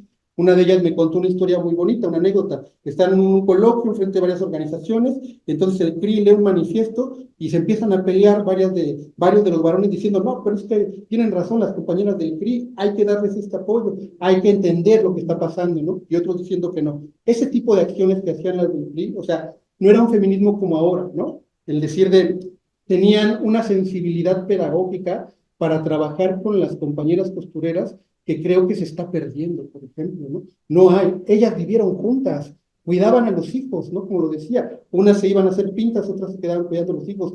Había una sensibilidad para trabajar que creo que pocas veces se ha dado, vivieron juntas. Eso no es cualquier cosa, rentar un espacio, hacían las comidas, por ejemplo, me decían, a veces no teníamos dinero, pues cooperábamos entre todas, si no comía una, no comíamos todas. Una experiencia de solidaridad muy bonita que no abordo en mi trabajo porque no era el punto. El otro tema que tiene que ver precisamente con esta cuestión del feminismo y la discusión en 1975 que se da, como ustedes pueden ver, o sea, fue un espacio en ebullición política. Los comités del Salvador marcaron, por decir cierta forma, dejaron una impronta de la organización política que a varias, bueno, por lo menos a 3 de las compañeras les marcó. O sea, pensar, ellas hacen una metáfora muy bonita de la organización salvadoreña, dicen, eran como tejedores de la organización. Los salvadoreños tenían muy claro cómo organizarse. Eso es algo que tienen claro y esa experiencia les va a dar para pensar, ellas están pensando en un sindicato cuando otros colectivos de feministas están pensando en cooperativas, están pensando en que les den la indemnización. Ellas traen otro patín en su cabeza, dicen, no, o sea, tenemos una experiencia que nos dice que hay que pensar a lo grande. Esto tiene que ser un sindicato. No tenemos que pensar en cosas en corto, ¿no? Eso es algo muy interesante que no se estaba como pensando en ese momento y no se retrata en las crónicas. Pero la verdad es que me da mucho gusto que las compañeras estén aquí porque eso le pone otra impronta a la presentación. Y en verdad es que el trabajo que han hecho, siendo ellas costureras y siguen todavía pensando en la lucha sindical, o sea, no es cualquier cosa, 70, 60 años dando la batalla, ¿no? Entonces, en ese sentido, yo quisiera concluir como con algunas preguntas que me parece que fueron como muy centrales, ¿no? Esta idea de, por ejemplo, pensar en los textos distintos, ¿no? Es decir, un texto sobre el feminismo popular, la clase y género, que bien decía tanto Diego como el doctor Mario, eso es, tiene que ser así. O sea, tengo que trabajar un texto donde sí se desarrolle el caso del feminismo popular, mostrando más ejemplos de este grupo, y por ejemplo, el grupo donde participó Leti Kernel de Rexamuni, Salud para Mujeres y Niños en Sectores Populares, ¿no? Era un grupo de grupos. Eso no hay registro, compañeras, compañeros, de eso. Se tiene que hacer, por ejemplo. Allí están los boletines, ¿no? Un boletín muy bonito, con contenidos muy hermosos, porque se estaba discutiendo en la década del en 1987, la leche materna contra la Nestlé, por ejemplo, recuerdo uno de esos artículos, ¿no? O sea, trabajos, pero en sectores populares, no académicos, es otra cosa. Por ejemplo, eso se tiene que trabajar. Nos ha hecho, es algo muy importante, ¿no? En ese sentido. Y bueno, la otra cosa también que me pareció muy importante es esta toma de conciencia, por ejemplo, en las compañeras del CRI se da a partir de la solidaridad. O sea, muchas de ellas dicen, Cuando me enfermé de hepatitis y Patricia Nava y Guadalupe estuvieron ahí atendiéndome, me di cuenta que esa solidaridad, o sea, me cambió la vida. Otra de ellas decía, no, pues cuando nos daban estos cursos y no nos veían por debajo del hombro como si lo hacían otros grupos de feministas, nos dimos cuenta que éramos iguales. Eso me hizo decir, estoy con las compañeras, ¿no? Entonces, esta toma de conciencia, en el caso de las costureras, viene de una realidad, pero de una práctica política que tiene que ver con la solidaridad, con el día a día, vivir con ellas, estar con ellas, no verlas por debajo del hombro, ¿no? Una de ellas me contaba una anécdota muy chistosa, que están discutiendo con los grupos feministas, y uno de esos grupos feministas pues llega con Poniatowska a decirles a las costureras, no, pues tienen que pensar que a lo mejor lo que les conviene es la indemnización y las cooperativas, como aquí está la Elenita, miren, vean, ¿no? Entonces, las compañeras del CRI se ríen porque dicen, pues, las compañeras costureras se empezaron a decir, ¿y esa persona quién es? Ni la conocemos, ¿no? ¿Qué chingados viene a decir en nuestra organización? Historias como esas cuentan y contrastan este feminismo que tiene que ver con de piso, ¿no? No con esas concepciones académicas, y que también las tienen, ¿no? Tienen sus concepciones académicas las compañeras. En el boletín que cito, o sea, ya están discutiendo cómo entender esta crisis económica, por qué las mujeres son centrales, ¿no? O por qué no, ¿no? O sea, eso es importante en ese sentido. Y bueno, ya no me quiero extender más. Faltaron quizás, puede ser que varias preguntas. La violencia, por ejemplo, ¿no? Y los cuaqueros, que son preguntas, la teología de la libertad, que tiene que ver con lo siguiente. La violencia. Mire, es efectivamente un contexto sumamente violento. Cuando uno ve la película, el documental de las compañeras, lo que se narran ahí son los testimonios de la orfandad de compañeras que están buscando a sus familiares y que la policía las amedrentó, la policía golpeó, o los militares golpearon a los familiares de ellos para que dejaran de ir, por ejemplo, a hacer las denuncias y a buscar. También hay una violencia cuando uno lee los documentos sobre a qué se enfrentó el sindicato. Es brutal, a las compañeras luego las encerraban, ¿no? Cuando hacían los recuentos, algunas veces las agredieron físicamente, varias veces, ¿no? O sea, se enfrentaban al capital descarado, les metieron una demanda al sindicato en la Suprema Corte de Justicia para que perdiera el registro y estuvieron ahí dando la batalla, ¿no? Al igual que otras luchas sindicales, esta fue también muy cruenta, ¿no? Ahora, como otros casos, no hubo muertos en ese sentido, pero sí hubo una violencia que en todo el proceso estuvo implícita, ¿no? O sea, las autoridades dándose las manos, mandando a reprimir en muchos casos, como las manifestaciones que decían. Pero algo que es muy interesante es que las compañeras, una de ellas del CRI me decía, algo que me encantó de las costureras es que ante los militares y los policías, las costureras no se abrían, eran súper valientes, ¿no? Dice, viendo eso, ¿cómo te vas a hacer para atrás, no? Pues estás con ellas, obviamente, ¿no? Entonces, eso fue otro de los aportes, de estar ahí, ¿no? Acompañar con las trabajadoras, con las costureras. La necesidad de la izquierda, que tenga un archivo, repito, las costureras no lo tienen y es se fueron hasta Jamaica. Estuvieron con sindicatos de mujeres en muchos lados y no hay registros sobre eso, ¿no? Es otra chamba que hay que hacer, que ir, ¿no? Sé que estuvieron en la Universidad de Chicago, por ejemplo. La Universidad de Chicago sí tiene, ¿no? Los archivos, yo los vi, pero tienes que ir, ¿no? Bueno, eso se tiene que hacer porque fueron a Austria, Estados Unidos, Japón, me parece que también. Eso se tiene que hacer. Editaban un boletín en inglés y en español, ¿no? Para trabajar con compañeros. Y les dieron mucho dinero, bueno, no mucho, pero sí les dieron dinero para formar el SENDAD. O sea, está muy lleno de aristas y de trabajo. Y la parte de las camaroneras, donde trabajan con la teología de la liberación, son cuaqueros, quienes les dan como los cursos a las compañeras. Esa parte es muy bonita, lástima que no está la compañera Gloria, ella lo explica porque fueron varias. ¿Sí está por ahí Gloria? No. Bueno, ella fue de las que estuvo allá y me cuenta, la experiencia fue muy buena porque ella se metía clandestinamente en las asambleas del sindicato, lo narré un poco en el texto, y estaba ahí escuchando y fueron a dar talleres, y daban talleres, Gloria daba talleres en la casa de las compañeras que trabajaban en las camaroneras, pero no se conocían entre ellas. Y lo que hizo Gloria es generar una estrategia, decía, pues ahora va a ser en tu casa, y ahora en tu casa, para que se conozcan las familias de cada una.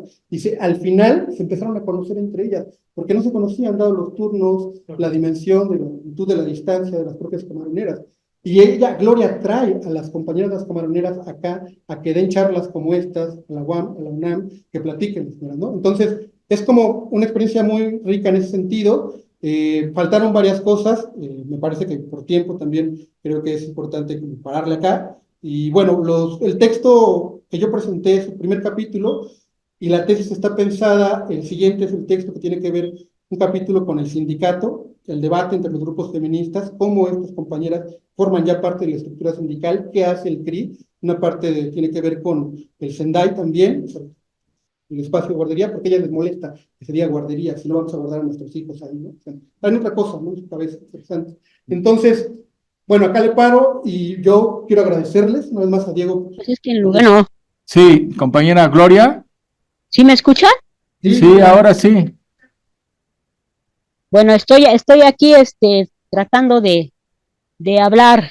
A ver. Gloria, Bueno, un poco solamente lo que decía Sinoé ahí de la experiencia de la frontera que me tocó a mí trabajar afortunadamente y que me dio pues a mí mucha satisfacción y por supuesto que adquirir experiencia más aún en la organización, que fue un trabajo pesado aunque satisfactorio, de la organización de compañeras en la Camaronera, en Matamoros, que pues me aventé como año y medio para allá organizando el asunto porque quienes estaban ahí metidos era la gente de la CTM y que como todas las empresas maquiladoras pues se iban y volaban, ¿no? Y dejaban a la gente sin liquidaciones ni nada.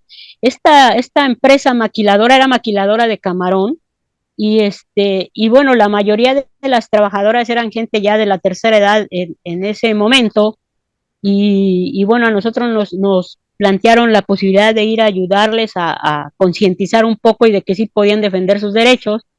Entonces nos costó un buen tiempo, pero con mucha represión para la cuestión del volanteo y como bien decía Sinoé, la cuestión de irse a vivir allá un rato para esta organización, pero con los riesgos de que la gente de la CTM, que era un líder casi parecido a Fidel Velázquez, o sea, ya con más o menos con esa edad de más de 80 años, pero todo el tiempo en el poder y mandando pues golpear a las trabajadoras. De hecho, yo tuve que salir de ahí después de organizar un buen rato y de ganar el asunto, que era Sara Lee, la matriz de esa camaronera, y que gente de Estados Unidos nos estaba ayudando para esta organización y para que gente de Matamoros pasara a los Estados Unidos a hacer su manifestación a Sara Lee, y eso fue lo que nos ayudó. También la venida de compañeras que tenían mucho temor de venir a la Ciudad de México para dar a conocer en los medios de comunicación su lucha, y sin embargo se arriesgaron, pero repito, todo era gente adulta mayor, y aún así, bueno, creyeron en nosotras y con la formación que lo que podíamos dar nosotros, logramos pues organizar y unir a la gente de la camaronera y lograr la indemnización de las compañeras y de quitar de encima a la gente de la CTM que fue amenazante y que fue también una cuestión de amenaza en mi contra y de perseguimiento, ¿no? De persecución. Yo tuve que salir de Matamoros justo por esas amenazas, ¿no? Y con el apoyo de compañeras para regresarme, pero ya con una organización. Sin embargo, también el avance fue hacia otras maquiladoras, ya conociendo la organización de las trabajadoras. Hubo el acercamiento de otras dos maquiladoras que se llamaban Ranco S.A. y BBC de otras maquiladoras, pero ya de electrónica, que se empezaron a organizar y pues nosotros dándoles talleres, o sea, generalmente yo era casi cada tercer día los talleres, pero cada mes iban las compañeras Guadalupe Patricia o en paz descanse Virginia Jaramillo, que ella estaba en Reynosa también trabajando con gente de las maquiladoras. Un trabajo muy importante que a mí me dio la posibilidad justamente de cuando regreso a la Ciudad de México también enfrentar justamente el trabajo de los talleres de costura en la Ciudad de México y en otros lugares, ¿no? En San Juan del Río y en varios otros lugares. O sea, el conocimiento y también la posibilidad de crecer, pues también más en mi formación.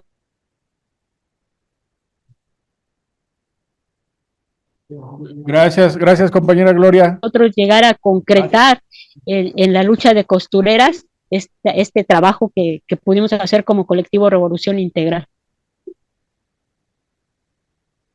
Bueno, muchas gracias compañera Gloria. Gracias a ustedes por este trabajo, gracias Sinoé por este trabajo tan importante para nosotros, porque pues es el rescate de la historia de mujeres que hemos estado en la lucha y que seguimos estando hasta donde nuestras posibilidades nos permitan. Gracias Gracias por entregar su tiempo también ustedes en esta investigación. Gracias, compañera, un saludo fraterno. Igualmente, gracias, y esperamos que los conozcamos ahí por el espacio que tenemos ya. Invitarlas, cada 19 de septiembre se conmemora, ¿no? Este trágico evento. Por favor, pues, acompáñenos, ¿no? Estamos ahí, bueno, las compañeras son imparables, desde las 6 de la mañana, 5 de la mañana están organizándose, todo el día tienen una jornada, después se van a la marcha, organizan el espacio, la comida, pronuncian discursos, o sea, ha habido una jornada larga, vayan el 19 de septiembre, este año, las compañeras van a esperar por allá para que conozcan el espacio. Empieza la jornada desde las 7, 8 de la mañana. Está a 2 calles, Manuel Otón, el espacio, saliendo del metro San Antonio Abad. Y bueno, pues nos gustaría mucho verlas y verlos por allá. Y eso, para que conozcan a las compañeras, para entrevistarlas también, platicar con ellas. Sí. Bueno, pues muchas gracias, Fernando. Seguramente estaremos ahí también viendo una posible colaboración. Muchas gracias a las compañeras y compañeros que nos acompañaron a distancia a través del Zoom de diferentes lugares. Muchas gracias, dice Fernando, y a las compañeras, la sesión ha sido espectacular, de Josefina Duarte, que nos acompaña de Argentina. Muchas gracias a todas y todos quienes asistieron también, y agradecer principalmente, bueno, a Fernando Sinué Gómez, Díaz Gómez, que nos ha presentado este maravilloso trabajo y que, bueno, ojalá que avance y llegue a buen puerto. Le damos su constancia y le damos un aplauso. Bueno, también un agradecimiento a Diego Bautista Páez, que participó como comentarista en el seminario Historia del Trabajo. Y bueno, gracias, Diego. Bueno, gracias a todas y todos. Finalmente, nada más comentar que, bueno, este es el seminario Historia del Trabajo coordinado por el doctor Mario Barbosa de la UAM Guajimalpa y por mí, Miguel Ángel Gorostieta, del Centro de Estudios del Movimiento Obrero y Socialista. Y bueno, nuestra próxima sesión será la conferencia, en realidad no es una sesión, es una conferencia magistral de Rocío Guadarrama, que se titula El sector cultural, laboratorio de la precariedad laboral contemporánea, dimensiones objetivas y significados. En este caso no hay ponencia, pero les haremos llegar algunos artículos ya publicados de nuestra invitada. Y bueno, revisen 27 de junio, para que vayan agendando. También estará muy interesante esta sesión con la doctora Rocío Guadarrama, quien tiene también una amplia trayectoria de investigación. Pues bueno, muchas gracias a todas y todos y bueno, muchas gracias por venir. Vayan con buen camino.